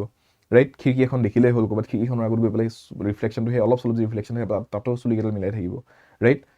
একো নহ'লে পানী অলপ লৈ পেলাই ভিজাই ল'ব জেল অলপমান সানি ল'ব কলেজততো খুব দেখা পাওঁ আমি নিজে আমাৰ টাইমতে দেখিছিলোঁ এইটো এনেকুৱা এবাৰ আমি ক্লাছ কৰিছিলোঁ খুব ছিৰিয়াছ ষ্ট্ৰিক্ট মেম এগৰাকী জিঅ'গ্ৰাফী পঢ়াইছিলে খুব ষ্ট্ৰিক্ট তেওঁ আমি মানে একদম কঁপি থাকোঁ ভয়ত তেওঁৰ আগত মানে তেওঁ সোমাই প্ৰথম দুটামান গালি দিয়ে আমি গুড মৰ্ণিং গুড আফটাৰনুন ক'বই নাপাওঁ তেওঁ গালি কেইটামান খাই লওঁ প্ৰথম তাৰপিছত গুড মৰ্ণিং মেম কওঁ তেনেকুৱা ষ্ট্ৰিক্ট মানে সেই মেমগৰাকীৰ ক্লাছত এদিন এনেই তেওঁ আমাৰ ওপৰত খং সেইদিনাখন এনেই আমাৰ ওপৰত খং উঠি আছে সেইদিনাখন আমি মানে কিবা সেই হোমৱৰ্ক দি থৈছিলে মেপত কিবা কিবি মাৰ্ক কৰি আনিব দিছিলে মিনাৰেলছ ভেজিটেশ্যন কিবা কিবি আমি একো কৰা নাই ক্লাছৰ গোটেইকেইটা একোটা আমাৰ টাইমত আমি গোটেইকেইটা অলপ উৎপতীয়া আছিলোঁ মানে গোটেইকেইটা মানে সমান আমাৰ ছেকশ্যনটোৱে তেনেকুৱা আছিলে ৰেড হাউচ আছিলোঁ আমিকেইটা গোটেই ছেকশ্যনটো তেনেকুৱা আছিলে মানে মনত খুব ভাল গোটেইকেইটা কিন্তু কামে কাজে আমি মানে বহুত এনেকুৱা গণ্ডগোল লগাই থাকোঁ চ' সেইদিনাখন ক্লাছত মেমৰ অলৰেডি মগজটো নষ্ট দেখিব পৰা নাই আমাক কোনোটোকে মানে এটাৰ পিছত এটা গালি দি আছে কুৱেশ্যন সুধিছে কুৱেশ্যনৰ আনচাৰ দিব পৰা নাই কোনোৱে এইটো কৰি আনিছনে বুলি সুধিছে কৰি অনা নাই কোনোৱে খং তাৰ মাজত ক্লাছৰ বাহিৰত বেলেগ এটা ছেকশ্যনৰ কিবা ক্লাছ ছুটি হৈছে নেকি আমাতকৈ এটা দুটা ক্লাছ ডাঙৰ হ'ব চাগে তেওঁলোক সেইকাৰণে ক্লাছৰ টাইমিংছবিলাক বেলেগ তেওঁলোকৰ ক্লাছ শেষ হৈ গৈছে তেওঁলোকে ইফাল দৌৰাদৌৰি কৰি খুব হুলস্থুল কৰি আছে বাহিৰত এনেই খুব খং উঠি আছে মেমৰ আমাৰ ওপৰত এইপিনে বাহিৰৰ পৰা হুলস্থুল আহি আছে তাৰ মাজত এটা ল'ৰাই আহি পেলাই গ্লাছৰ দৰ্জাখন আছে ন মানে বাহিৰত পোহৰ হৈ আছে কাৰণে সি তাৰ ৰিফ্লেকশ্যনটো বাহিৰৰ পৰা দেখা পাইছে গ্লাছখনত ভিতৰত কোন আছে সি দেখা পোৱা নাই কিন্তু আমি ভিতৰত এন্ধাৰটো বাহিৰত পোহৰ হৈছে বাহিৰটো আমি দেখা পাইছোঁ তাক ধুনীয়াকৈ দেখা পাই আছোঁ সি গ্লাছৰ আগত আহি পেলাই মেমৰ ইপিনে মাথা নষ্ট কাণৰ পৰা ধোঁৱা ওলোৱাৰ নিচিনা খং সি আহি পেলাই গ্লাছৰ আগত আহি পুৰা চুলিকেইডাল আৰম্ভ কৰিছে তাৰপিছত যিটো গালি খাইছে ন সি আমাৰ ওপৰত উঠি থকা গোটেই খংখিনি গৈ পেলাই সেই এটা ল'ৰাৰ ওপৰত উঠিছে মানে 50টা ল'ৰাৰ ওপৰত উঠি থকা খং এটাই খাইছে মানে সেইদিনাখন গালিটো আমি ভিতৰৰ পৰা বহি পেলাই পুৰা এনজয় কৰি আছোঁ আৰু চ' এই বস্তুটো এই ল'ৰাটোৰ যে এক্সাম্পলটো দিলোঁ তাক ক'ব পাৰি এই বস্তুটো তেনেকুৱা এটা মানুহক আমি কি বুলি ক'ম যে ইমানে অভাৰলি কনচিয়াছ মানে নিজৰ এপিয়াৰেঞ্চটোক লৈ পেলাই তেতিয়া কি বুলি কোৱা হয় what is the word that we use in that situation what is that word snob duffer dandy নে লাইচেঞ্চিয়াছ কোনটো ৱৰ্ড কাৰেক্ট হ'ব which should be the right word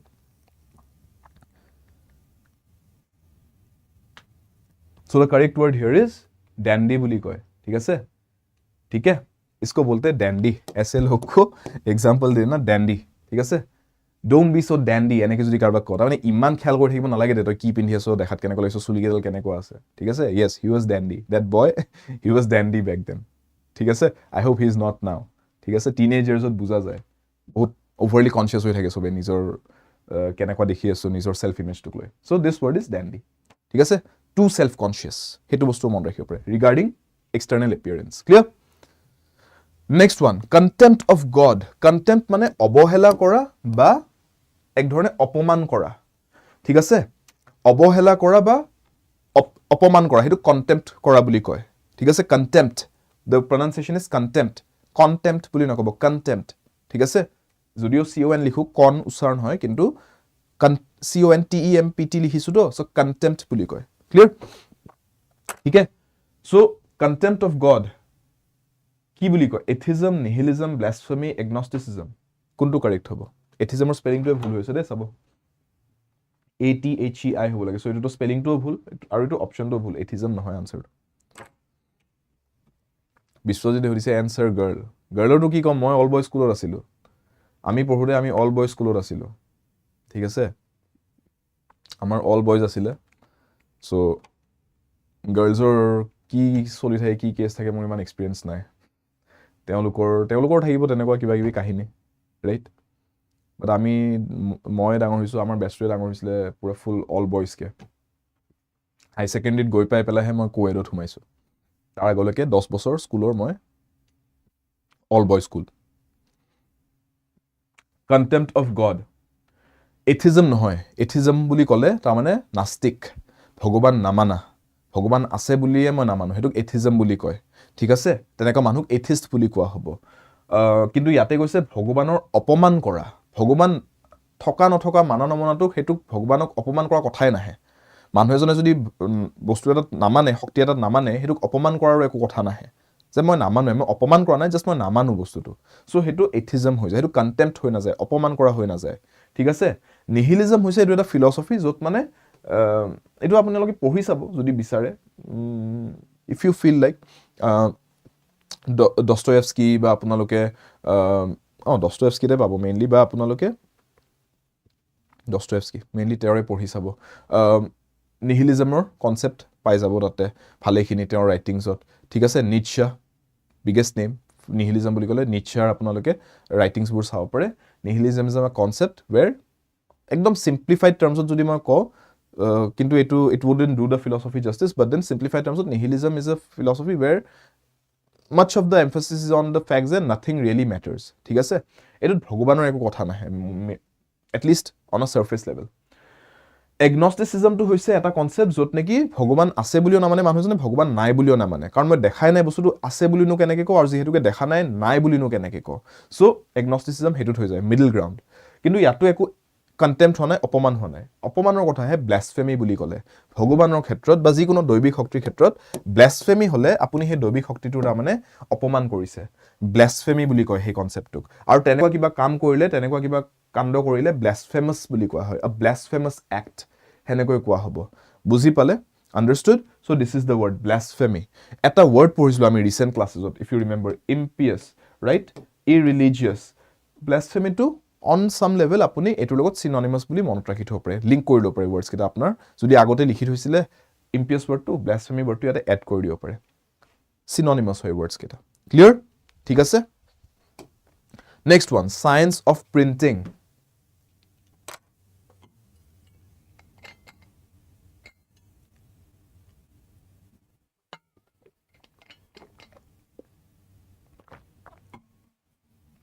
Science of printing. Yes, philosophical level. Apuni gole, even zikuno philosopher religion bostu ko address kore ultimately religious beliefs, religious faith. But then among the question to sudise mane contempt of God directly no. Ami tetia mane indirect answer ta dibo noaru je etu philosophy etu discussion hoise. That is mane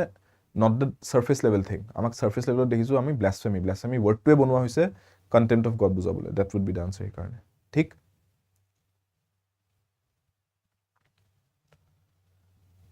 Science of printing কি হয় yes typography বুলি কয় ঠিক আছে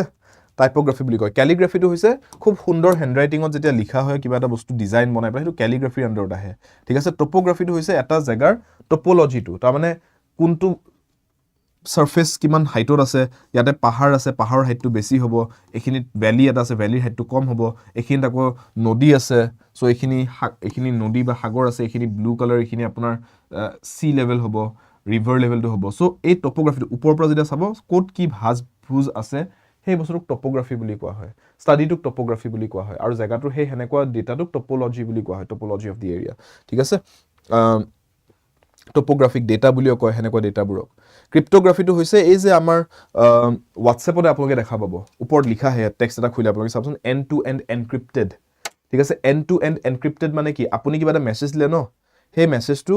প্ৰথমতে কোডত convert হৈ লয় তাৰপিছত তাক ট্ৰান্সমিট কৰা হয় আপুনি যাক পঠাইছে তাৰ তালে তাৰপিছত তাত গৈ পোৱাৰ পিছত হেতু আকৌ ডিকোড হৈ পেলাই হি দেখা পায় আপুনি কি লিখিছে মাজত কোনো ইন্টাৰসেপ্ট কৰি পেলাই হি পঢ়ি ল'ব নোৱাৰে আপুনি কি লিখিছে টেক্সটত হেতু কয় এন্ড টু এন্ড এনক্ৰিপচন আৰু এই যে এনক্ৰিপচন কৰে তাৰ মানে আপুনি যদি এ বুলি লিখিছে হেতু সাগে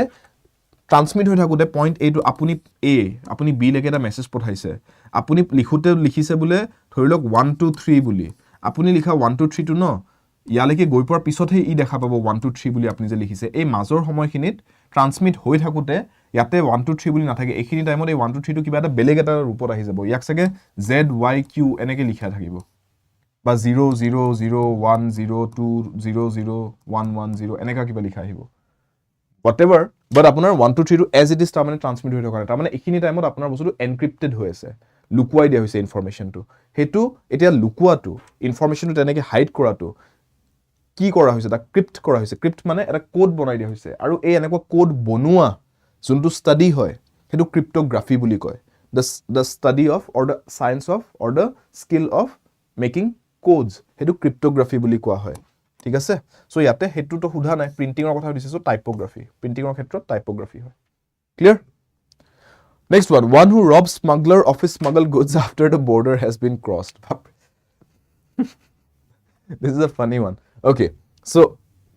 কিয় ফানি কৈছো কাৰণ মোৰ মনত পৰি গল হে ফিৰ হেৰা ফিৰ সিনটো যত छोर के घर में छोरी বুলি এটা ডায়লগ আছিল সেই বস্তুটোৱে কৈছে সো छोर के घर में छोरी দেখো স্মাগল কৰি আনিছে কোনোবাই ঠিক আছে বৰ্ডাৰ পাৰ কৰাই কিবা ইলিগেল গুডস আনিছে ওকে এটো বৰ্ডাৰৰ পৰা ই স্মাগলাৰে এই bola স্মাগলাৰটোৱে ই কিবা গুডস লৈ পেলাই আহি পেলাই বৰ্ডাৰটো হি নিজৰ ৰিস্কত পাৰ কৰাই দিলে ধুনিয়াকে ইয়াতে বি bola এটা কোনবাই ৰখি আছে বুলে ই ৰখিছে মই জানো ই তো আহিবই বস্তুখিনি কষ্ট কৰি লৈ পেলাই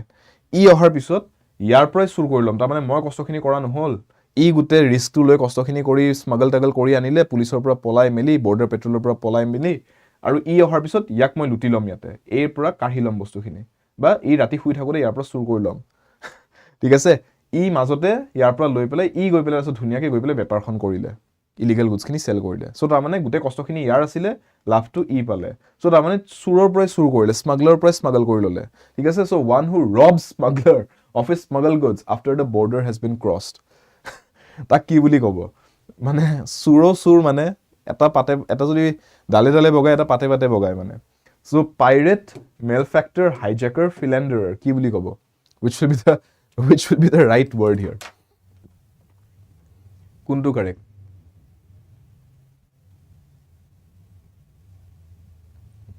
बताओ পাইৰেট বুলি ক'লে আপোনালোকে পাইৰেটস অফ দা কেৰিবিয়ান যদি চাইছে you have a good idea pirates কি হয় পাইৰেটসে কি কৰে বেসিক্যালি বস্তু চুৰ কৰে কিন্তু লুকৰ পৰা চুৰ কৰিব বেলেগে চুৰ কৰি আনা স্মাগল কৰা বস্তুৰ পৰা যে চুৰ কৰিব তেনেকুৱা একো কথা নহয় ঠিক আছে মেলফেক্টৰ বুলি ক'লে যিকোনো মানুহ জনে ক্ৰাইম কৰিছে মেল ওয়াৰ্ডটো আহিলে নেগেটিভ বস্তু বুজায় so malefactor anybody who has committed a crime ঠিক আছে তাক মেলফেক্টৰ বুলি কোৱা হয় ঠিক আছে তাৰ পিছত আহিলে হাইজেকাৰে কি কৰে yes হাইজেকাৰ আপুনি ক'ব পাৰে যে তেওঁ এজনে কৰি থকা কামটোক মাজতে আহি পেলাই ডিসৰাপ্ট কৰি দিয়ে আৰু তেওঁ কৰিবলগীয়া কামটোত ওপৰে আহি পেলাই বেনিফিটটো লৈ গুচি যায় আৰু হেতু কাৰণে ইয়াতে এই ওয়াৰ্ডটোৱে কাৰেক্ট হ'ব হাইজেকাৰ ওয়াৰ্ডটোৱে কাৰেক্ট হ'ব ঠিক আছে অলৰাইট হাইজেকাৰ ওয়াৰ্ডটোৱে ইয়াতে কাৰেক্ট হ'ব কাৰণ এটা কিবা স্মাগল কৰিছে নিজৰ কিবা এটা লাভৰ কাৰণে কিবা এটা বেপাৰ কৰিম বুলি ভাবি আহি আছিল তেওঁৰ লুকসান কৰি দি নিজৰ লাভটো মূৰৰ ওপৰত লৈ ললে মানে ঠিক আছে কোঠালটো ইয়াৰ মূৰতে ভাঙিলে তাৰ মানে সো বেসিক্যালি ক'ব পাৰে যে ই হাইজেক কৰি ললে ইয়াৰ কামটো ঠিক আছে বুজি পালে প্লেন হাইজেকটো তো আপোনালোকে মুভি সুবিটো দেখাই পালে ডকুমেন্টাৰী পাতিও চাইছে সাগে জানে হিষ্ট্ৰীটো হেবিলাক হৈ থৈছে আমাৰ সো প্লেন হাইজেকত কি হয় প্লেনখন এটা ডেস্টিনেলৈকে যাব সেই পাইলটটোৱে প্লেনখন তালৈকে লৈ যোৱা এয়াৰলাইনছে খৰচ কৰি প্লেনখন উৰুৱা গোটেইখিনি লাভ উঠাই তাৰ মাজতে কোনোবাই বন্দুকটো দেখাই পেলাই যে বল এতিয়া মোৰ বেনিফিট হোৱাকে তই কামটো কৰ তই আমুকলৈকে লৈ যা প্লেনখন চ' বেচিকলি বেলেগৰ মূৰৰ ওপৰত নিজৰ লাভটো ওলাই ল'লে হাইজেক কৰি ল'লে কামটো ঠিক আছে আণ্ডাৰষ্টুড ঠিকে পাইৰেট ৱৰ্ডটো য়েছ সাগৰৰ যি চুৰ হয় এই সামুদ্ৰী লুটেৰে বুলি যে কয় ইণ্ডিয়াত হিন্দীত চ' সেইটোকে আমি পাইৰেট কওঁ কিন্তু পাইৰেচি আপোনাৰ বিভিন্ন ধৰণৰ হয় ডিজিটেল পাইৰেচি হয় আপোনালোকে জানে ঠিক আছে ডিজিটেল পাইৰেচি হয় নকল বস্তু এটা বনাই ল'লে কিবা এটা সেইটোকো পাইৰেচি কৰা বুলি কয় ঠিক আছে understood so' these are the words answer is option C ঠিক আছে নেক্সট ওৱান চাৰ্কিটাছ চাৰ্কিটাছ বুলি ক'লে বিপৰীত শব্দ কি হ'ব সুধিছে CIRCUITOUS স্পেলিংটো ভালকে চাব হা চাৰ্কিটাছ কিয় ভালকৈ চাব কৈছো কাৰণ ইয়াতে দুটা এডজাসেন্ট ভাৱেলছ আছে আৰু মই যেনেকৈ কৈছিলো ডাবল এলফাবেটছ থাকিলে আমাৰ স্পেলিং মিষ্টেকৰ কোৱেশ্চনছ সাজি দিয়ে হেনেকুৱা ৱৰ্ডছৰ পৰা এডজাসেন্ট ভাৱেলছবোৰো এটা এনেকুৱা পেটাৰ্নৰ শব্দ এডজাসেন্ট ভাৱেলছ থকা শব্দবোৰ এনেকুৱা এটা পেটাৰ্নৰ শব্দ যোনবিলাক আপোনালোকৰ স্পেলিং চেকত সুধি দিয়ে জাৰ্কি চাৰ্কিটাছটোক আপোনাক IU বুলি লিখি দিব CIRCIUTOUS বুলি তেতিয়া আপুনি জানিব লাগিব যে না এটো ভুল লিখোতে CIRCUI বুলিহে লিখিব লাগে চাৰ্কিটাছ মানে কি short round about direct obvious কি বুজাইছো চাৰ্কিটাছৰ বিপৰীত শব্দটো কি হয় সাৰ্কিট সায়েন্সত পঢ়িছে ন ইলেক্ট্ৰিসিটিৰ সাৰ্কিট বনাও যে আমি সাৰ্কিটটো কেনেকুৱা হয় সাৰ্কিট এটা এনেকুৱা হয় সক আপুনি এনেকৈ আঁকিব ৰেজিষ্টাৰ্ছ পাতি দিব ৰাইট সুইচ দিব ৰাইট এনেকৈ আমি আকো ন সাৰ্কিটবোৰ মনত আছে না স্কুলত পঢ়াইছিলে যে সো ইয়াতে আপুনি ডায়োড বহাব ৰেজিষ্টাৰ বহাব এইবিলাক থাকে সো সাৰ্কিট এটা আপুনি চাওক ই সিধা ৰাস্তা এটা নহয় কি ইয়াৰ পৰা ইয়াত ওৰ পৰা তত এনেকৈ যায় ৰেচিংৰ ক্ষেত্ৰত কাৰ ৰেচিং F1 যদি আপোনালোকে চাই ৰেলী ৰেচ পাতি যদি চাই নেস্কাৰ পাতি যদি চাই ট্ৰেক যোনটো থাকে ন য'ত গাড়ীকেইখন চলিব হেতুক সাৰ্কিট বুলি কয় যে সাৰ্কিটটো কেনেকুৱা এনেকৈ আপোনাক আঁকি দেখাই দিয়ে মেপখন যে ৰাস্তাটোত ক'ত কি টাৰ্নিং পাতি আছে এই এনেকুৱা আপোনাৰ ট্ৰেক এটা থাকে যে ইয়াতে গাড়ীকেইখনে ৰেচ কৰিব যে এইটো ষ্টাৰ্টিং পইণ্ট ইয়াৰ পৰা এনেকৈ লেফটো ষ্টাৰ্ট হ'ব আৰু গৈ পেলাই ইয়াতে আকৌ ৰিটাৰ্ণ আহিব এইটোক সাৰ্কিট বুলি কয় So a circuit is not direct. Circuit to এনেকুৱা নহয় দেখিছেনে পইণ্ট এ টু পইণ্ট বি এটোক সাৰ্কিট বুলি নকয় ঠিক আছে এটোক ডাইৰেক্ট ৰুট বুলি কয় A to B এটো ডাইৰেক্ট ৰাস্তা বুজি পাইছে so it is not a circuit হেকাৰণে ৰেচৰ ক্ষেত্ৰত আপুনি চাব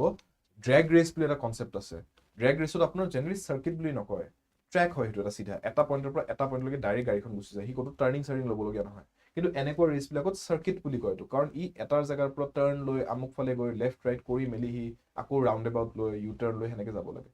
ক্লিয়াৰ সো देयरफॉर সাৰ্কিট বুলি ক'লে ইট ইজ নট ষ্ট্ৰেইট ই ৰাউন্ড এবাউট হয় এটো ইয়াৰ সিনোনিম হৈ যায় ৰাউন্ড এবাউট ইয়াৰ সিনোনিম হয় ৰাউন্ড এবাউট অকুৱা পকুৱা বাট তাৰ মানে ঠিক আছে অকুৱা পকুৱা বাট হলে আমি সাৰ্কিটাছ বুলি কওঁ অপজিট হ'ব ডাইৰেক্ট একো অকুৱা পকুৱা ৰাস্তা নহয় সিধা ৰাস্তা এটা বুজি পালে ইটস আ ষ্ট্ৰেইট ৰোড হেকাৰণে আপোনালোকে দেখিব কিছুমান জায়গাত আপোনাৰ কনস্ট্ৰাকশন কৰে যে আগতে ৰাস্তাটো এনেকুৱা আছে যে ইপিনৰ পৰা গৈ দূৰ ইপিনৰ পৰা ঘূৰি আহিব লগিয়া হয় হেকাৰণে কনস্ট্ৰাকশনত কি কৰিলে গভৰ্ণমেণ্টে প্ল্যান কৰিলে পিডব্লিউ লগত মিলি পেলাই বা কোনবা ডিপাৰ্টমেন্টৰ লগত মিলি পেলাই যে ডাইৰেক্টলি আমি এইটো পইণ্টৰ পৰা ইমান ঘূৰি পকি অহাতকৈ ইয়াৰ পৰা ইয়ালৈকে এখন ডাইৰেক্ট ব্ৰিজ কানেক্ট কৰি দিও বা এটা ডাইৰেক্ট ৰাস্তা এটা বনাই দিও যাতে ইমান দীঘলীয়া ঘূৰি আহিব লগিয়া নহয় ডাইৰেক্ট যাব পাৰে so instead of having a circuitous route we will now have a direct route বুজি পালে এই এক্সাম্পলছবোৰ মনত ৰাখিব পাৰে ডে টু ডে লাইফত আপোনালোকে দেখাই পাই থাকে ঠিক আছে শিলঙৰ পিনে গ'লে আজিকালি দেখাব পাহাৰ কাটি আছে ডাইৰেক্ট ৰাস্তা এটা বনাবলৈ সাৰ্কিটাছ ৰুট এটা হোৱাতকৈ ডাইৰেক্ট ৰুট এটা যাতে কিছুমান জায়গাত বনি যায় ক্লিয়াৰ আণ্ডাৰষ্টুড বৰ এটা ভাল কথা নহয় পিছে পাহাৰ কাটি থকাটো তেনেকৈ কি কৰিব আৰু মানুহ জাতিটো যেতিয়ালৈকে পৃথিৱীত আছো এনেকৈ আৰু প্ৰকৃতিক অলপ অসুবিধা দিগদাৰি দি পেলাই জীয়াব আৰু মানুহে যি দেখিছো বিনাইন বিপৰীত শব্দটো লাগে বিনাইন শব্দটোৰ বিপৰীত শব্দটো লাগে কি হ'ব বিনাইন মানে কি আৰু তাৰ বিপৰীত শব্দটো কি মনত ৰাখিব ষ্টুডেন্টস এই BEN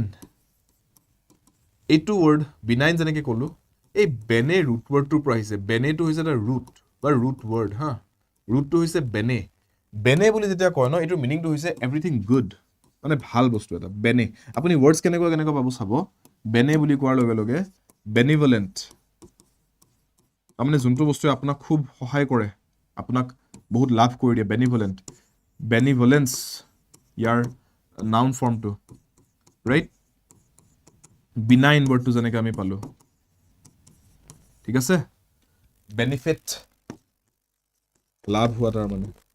সো ভাল হোৱা বা লাভ হোৱা এনেকুৱা বস্তু বুজাবলৈ এই বেনে ৱৰ্ডটো খুব ইউজ হয় আৰু এই গোটেইকেইটা আপুনি দেখিছেনে কমন এলিমেণ্ট এটা আছে যে বেনে ৱৰ্ডটোৰ এই পাৰ্টটো এই সেইকাৰণে গোটেইকেইটা ৱৰ্ডৰে পজিটিভ ৱৰ্ড যে মিনিংটো পজিটিভ হয় বুজি পালে সো বিনাইন যেতিয়া কৈছে ই এটা পজিটিভ ৱৰ্ড হয় বিপৰীত ৱৰ্ড হ'বলৈ হ'লে ডেফিনেটলি নেগেটিভ ৱৰ্ড হ'ব লাগিব কিন্তু ইয়াতে গোটেইকেইটাই নেগেটিভ হয় এক ধৰণে স্প্ৰেডিংটোৰ বাহিৰে গোটেইকেইটাই প্ৰায় নেগেটিভ সো বিনাইন ক'লে মই কি ক'ব লাগিব বিনাইন বস্তুটোৱে আপোনাৰ সহায় কৰে আপোনাৰ ভাল হোৱাত সহায় কৰে মেলিগনেণ্ট বস্তুটোহে এনেকুৱা এটা বস্তু যোনটোৱে আপোনাক হানি কৰিব আপোনাক বেয়া কৰিব কিবা এটা মেলিগনেণ্ট বস্তু এটাই ঠিক আছে ইনফেকচিয়াছ কণ্টেজিয়াছ এইটো বেমাৰ আজাৰৰ কথাতে কওঁ যিকোনো বস্তু আমি মেলিগনেণ্ট কৈ দিব নোৱাৰো কিন্তু মানে বেমাৰৰ ক্ষেত্ৰত কণ্টেজিয়াছ বা ইনফেকচিয়াছ বুলিহে কওঁ ঠিক আছে স্পেচিফিকলি বেমাৰ আজাৰৰ ক্ষেত্ৰত ইউজ হয় এইটো বস্তু বেলেগ বস্তুত ইউজ নহয় মেলিগনেণ্টটো কিন্তু বেমাৰ আজাৰৰ ক্ষেত্ৰত ইউজ হয় আৰু বেলেগ নেগেটিভ বস্তুৰ ক্ষেত্ৰত ইউজ হয় something is malignant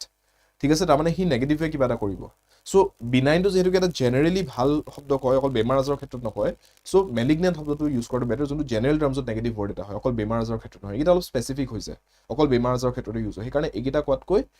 this would be a better antonym বুজি পাইছে কিয় এই দুটা চিলেক্ট নকৰি এইটো চিলেক্ট কৰিছোঁ কাৰণ এই দুটা স্পেচিফিক হৈছে অকল বেমাৰ আজাৰৰ ক্ষেত্ৰত বেমাৰ এটা কণ্টেজিয়াছ স্প্ৰেড হ'ব পাৰে বেমাৰ এটা ইনফেকচিয়াছ হ'ব পাৰে কিন্তু মেলিগনেণ্টটো যিকোনো বস্তু ক'ব পাৰি নেগেটিভ বস্তু মেলিগনেণ্ট বুলি ক্লিয়াৰ আৰু এটা চাওঁ ট্ৰানজিয়েণ্ট বিপৰীত শব্দ লাগে ফৰ দ্য ৱৰ্ড ট্ৰানজিয়েণ্ট TRANSIENT ট্ৰানজিয়েণ্ট তো ইয়াতে কোনটো আমাৰ বিপৰীত শব্দ হ'ব পাৰ্মানেণ্ট চিনফুল আননেচাৰেল জয়ফুল সো সি ট্ৰানজিয়েণ্ট ট্ৰান্স ৱৰ্ডটো যেতিয়া আহে ন এইটো আমাক চেঞ্জ বুজায় হা ট্ৰান্স ৱৰ্ডটো যেতিয়া আহিব ই চেঞ্জ বুজায় ইট ৰেফাৰ্ছ টু চেঞ্জ ট্ৰান্সফৰ্মেটিভ ঠিক আছে সো ট্ৰানজিয়েণ্ট বুলি যেতিয়া কৈছোঁ এটা এনেকুৱা বস্তু যোনটো সলনিকৰণ হয় চেঞ্জ হয় যোনটো বস্তু ডাইনামিক হয় তাৰমানে ডাইনামিক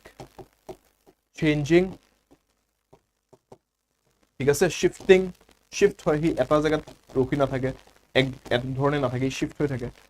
সো বিপৰীত শব্দটো হ'বলৈ হ'লে এনেকুৱা এটা বস্তু যোনটো স্থিৰ ষ্টেবল সি আৰু তাতকে মুভ নহয় চেঞ্জ হয় ডাইনামিক নহয় ষ্টেগনেণ্ট হৈ গৈছে so something wish is permanent বস্তু এটা ক্লিয়াৰ ফাইনেলি এই কুৱেশ্যনটো মই আপোনালোকক দিছোঁ এইটো আপোনালোক আজি মই নিজে সলভ কৰিবলৈ দি আছোঁ যে try to solve this by yourself কুৱেশ্যনটোৰ আনচাৰটো মোক কমেণ্ট ছেকশ্যনত জনাবচোন কোনটো অপশ্যন কাৰেক্ট একেটা বাক্যকে 4 ধৰণে লিখিছে চাই লওক স্ক্ৰীনশ্বট লৈ লওক লাগিলে এইটো বা পজ কৰি ল'ব স্ক্ৰীনখন একেটা বাক্যকে 4 ধৰণে লিখিছে কিন্তু অকল এটাহে কাৰেক্টকে লিখা হৈছে বাকি গোটেইকেইটা ভুল কোনটো কাৰেক্টলি লিখা হৈছে সেইটো আনচাৰ দি দিব কমেণ্ট ছেকশ্যনত মোক জনাবচোন এই ভিডিঅ'টো কমেণ্ট ছেকশ্যনত যে কোনটো ইয়াতে সেন্টেন্স কাৰেক্ট এইটো নে বি নে সি নে ডি কোনটো সেন্টেন্স কাৰেক্টকে লিখা হৈছে ঠিক আছে clear try two figure out the answer two this one and let me know' the answer in the comments students ক্লাছৰ আৰম্ভণিতে মই এবাৰ কৈছিলোঁ শেষত এবাৰ কৈ দিছোঁ আছাম মাহাপেকটো সেইকেইজন ষ্টুডেণ্টৰ কাৰণে এটা ভাল অপশ্যন বৰ্তমান যিহেতুকে মাল্টিপল এক্সাম সন্মুখত আছে যোনে বিভিন্ন এক্সামছৰ কাৰণে প্ৰিপেয়াৰ কৰি আছে আপুনি বোলে APDCL AAৰ এক্সামতো এপিয়াৰ কৰিব আপুনি বোলে DME পৰীক্ষাটো এপিয়াৰ কৰিবলৈ গৈছে আপুনি বোলে ADRE কাৰণেও প্ৰিপেয়াৰ কৰিব খুজিছে নেক্সট ফেজৰ ADRE কাৰণে ঠিক আছে বা পুলিচৰ এক্সামতো আপুনি বোলে এপিয়াৰ কৰিব আছে বা আপোনালোকে বেলেগ SSC বেংকিং ৰেলৱে এক্সামছৰ কাৰণেও আপোনালোকে প্ৰিপেয়াৰ কৰি আছে গোটেইকেইটা পৰীক্ষাৰ কাৰণে যদি আপুনি ভাবিছে যে এপ্লিকেশ্যন মই দি থৈছোঁ বা দিম নটিফিকেশ্যন আহিলে আপুনি যদি মাল্টিপল এক্সামছ দিম বুলি আছে এপিয়াৰ কৰিম বুলি আছে গোটেইকেইটা পৰীক্ষাৰ কাৰণে বেলেগকৈ আপুনি কোৰ্চ কিনি থকাতকৈ আছাম মাহাপেকত আমাৰ গোটেইখিনি এক্সামছ আপোনালোকে ইয়াতে যিমানকেইটা দেখা পাইছে সিভিল সাৰ্ভিসেছটো বাদ APSC UPSC বাদ বাকি গোটেই এক্সামছ কেইটা ইয়াতেই পাই যাব বেংক SSCও ইনক্লুডেড আছে ৰেলৱেও ইনক্লুডেড থাকে বাকি আমাৰ state level exams ADRE DME Assam police state সব ইনক্লুডেড থাকে ইয়াতে ঠিক আছে আৰু টাইম টু টাইম বেলেগ এক্সাম যোনবিলাকৰ নটিফিকেশ্যন আহি যায় এনফোৰ্সমেন্ট ইন্সপেক্টৰ নটিফিকেশ্যন মাজতে আহি গ'ল তেনেকৈ আপোনাৰ বেলেগ এক্সামছৰ যেতিয়া নটিফিকেশ্যন আহে সেইবোৰৰো যেতিয়া আমাৰ কোৰ্চ আহে সেয়াও এক্সেছ আপোনালোকে মাহাপেকৰ যদি আপোনালোকৰ ছাবস্ক্ৰিপশ্যন থাকে অট'মেটিকলি আপুনি পাই যায় বেলেগকৈ আৰু ইনভেষ্ট কৰিবলগীয়া নহয় বেলেগকৈ আপোনালোকে পে' কৰিবলগীয়া হয় so' this is a very good option for all the students যোনে মাল্টিপল এক্সামছৰ কাৰণে প্ৰিপেয়াৰ কৰিছে চ' এইটো জানি থওক যাতে আপোনালোকে অপশ্যনছ কি আছে আপোনালোকৰ কোৰ্চৰ ক্ষেত্ৰত সেইটো গম পায় মোৰ কোডটো হৈছে Y577 যদি আপোনালোকে এই মাহাপেক বা যিকোনো অন্য কোৰ্চ জইন কৰে আপোনালোকে Y577 কোডটো সদায় এপ্লাই কুপন কোড কৰি এপ্লাই কৰিব যাতে আপোনালোকে লোৱেষ্ট পচিবল প্ৰাইচত ল'বলগীয়া হয় কোৰ্চটো এক্সট্ৰা একো যাতে 1 টকা এক্সট্ৰা দিবলগীয়া নহয় আৰু কেতিয়াবা যদি অফাৰ থাকে অফাৰ পিৰিয়ডত যাতে অফাৰখিনিও এভেইল কৰিব পাৰে যিয়ে অফাৰ নাথাকক কিয় অফাৰটো যাতে বেনিফিটটো পায় সেইটো কাৰণেও এই কোডটোৱে আপোনাক কামত দিব চ' Y577 কোডটো লিখি ৰাখক যেতিয়াই কোৰ্চ জইন কৰে আজিয়ে হওক কালিয়ে হওক বহুত দিন পিছতেই হওক Y577 কোডটোৱে আপোনাক সদায় হেল্প কৰিব আৰু কোৰ্চেছৰ বাহিৰে যদি আপোনালোকে কিতাপ মক টেষ্ট প্ৰেক্টিছ পেপাৰ্ছ কিবা যদি আপোনালোকে লয় আপোনালোকে কোডটোৰ শেষত এছ এলফাবেটটো তেতিয়া এড কৰিব তাৰমানে কোৰ্চেছ ল'লে Y577 কোৰ্চেছৰ বাহিৰে কিতাপ মক টেষ্ট বুকছ কিবা যদি আপোনালোকে লয় Y577 এছ বুলি লিখি ল'ব কোডটো क्योंकि पढ़ेंगे साथ साथ with Shubham sir code Y577 লগ পাম ক্লাছত সন্ধিয়া 5টা বজাত সোমবাৰৰ পৰা শনিবাৰ আমাৰ ক্লাছ টাইমিংছ ইংৰাজী ক্লাছটোৰ বাবে Idioms 24/7 নৰ্থ ইষ্টৰ প্লেটফৰ্মটোত আৰু সেশনটো যদি ভাল পাইছে ডেফিনেটলি লাইক বাটনটো হিট কৰি দিব ক্লাছটো এৰি যোৱাৰ আগতে ভিডিঅ'টো এৰি যোৱাৰ আগতে আৰু শ্বেয়াৰ কৰি দিব সেশনটো আপোনালোকৰ ভাইটি ভণ্টি দাদা বা লগ বন্ধুজনে প্ৰিপেয়াৰ কৰিছে এক্সামছৰ বাবে আপুনি যাৰ ভাল কামনা কৰে তেওঁলোকেও যাতে এক্সামটোৰ কাৰণে প্ৰিপেয়াৰ কৰিব পাৰে সুন্দৰকৈ ক্লাছটোৰ পৰা যাতে উপকৃত হয় আৰু আপোনালোকে এই কমেন্ট সেকশনত ভিডিঅ'ৰ তলত লাষ্ট কোৱেশ্চনটো যে মই সুধিলো তাৰে আনসাৰটো জনাব সাবস্ক্ৰাইব কৰা যদি চেনেলটো সাবস্ক্ৰাইব কৰিব যাতে ক্লাছেছবোৰ সুন্দৰকৈ চাই থাকিব পাৰে নটিফিকেশন বেলটো অন কৰি থব লগ পাম ক্লাছত আৰু 24/7 নৰ্থ ইষ্ট পঢ়াৰ বাবে আড্ডা সফলৰ বাবে আড্ডা ইংৰাজীৰ বাবে Shubham sir until next time take care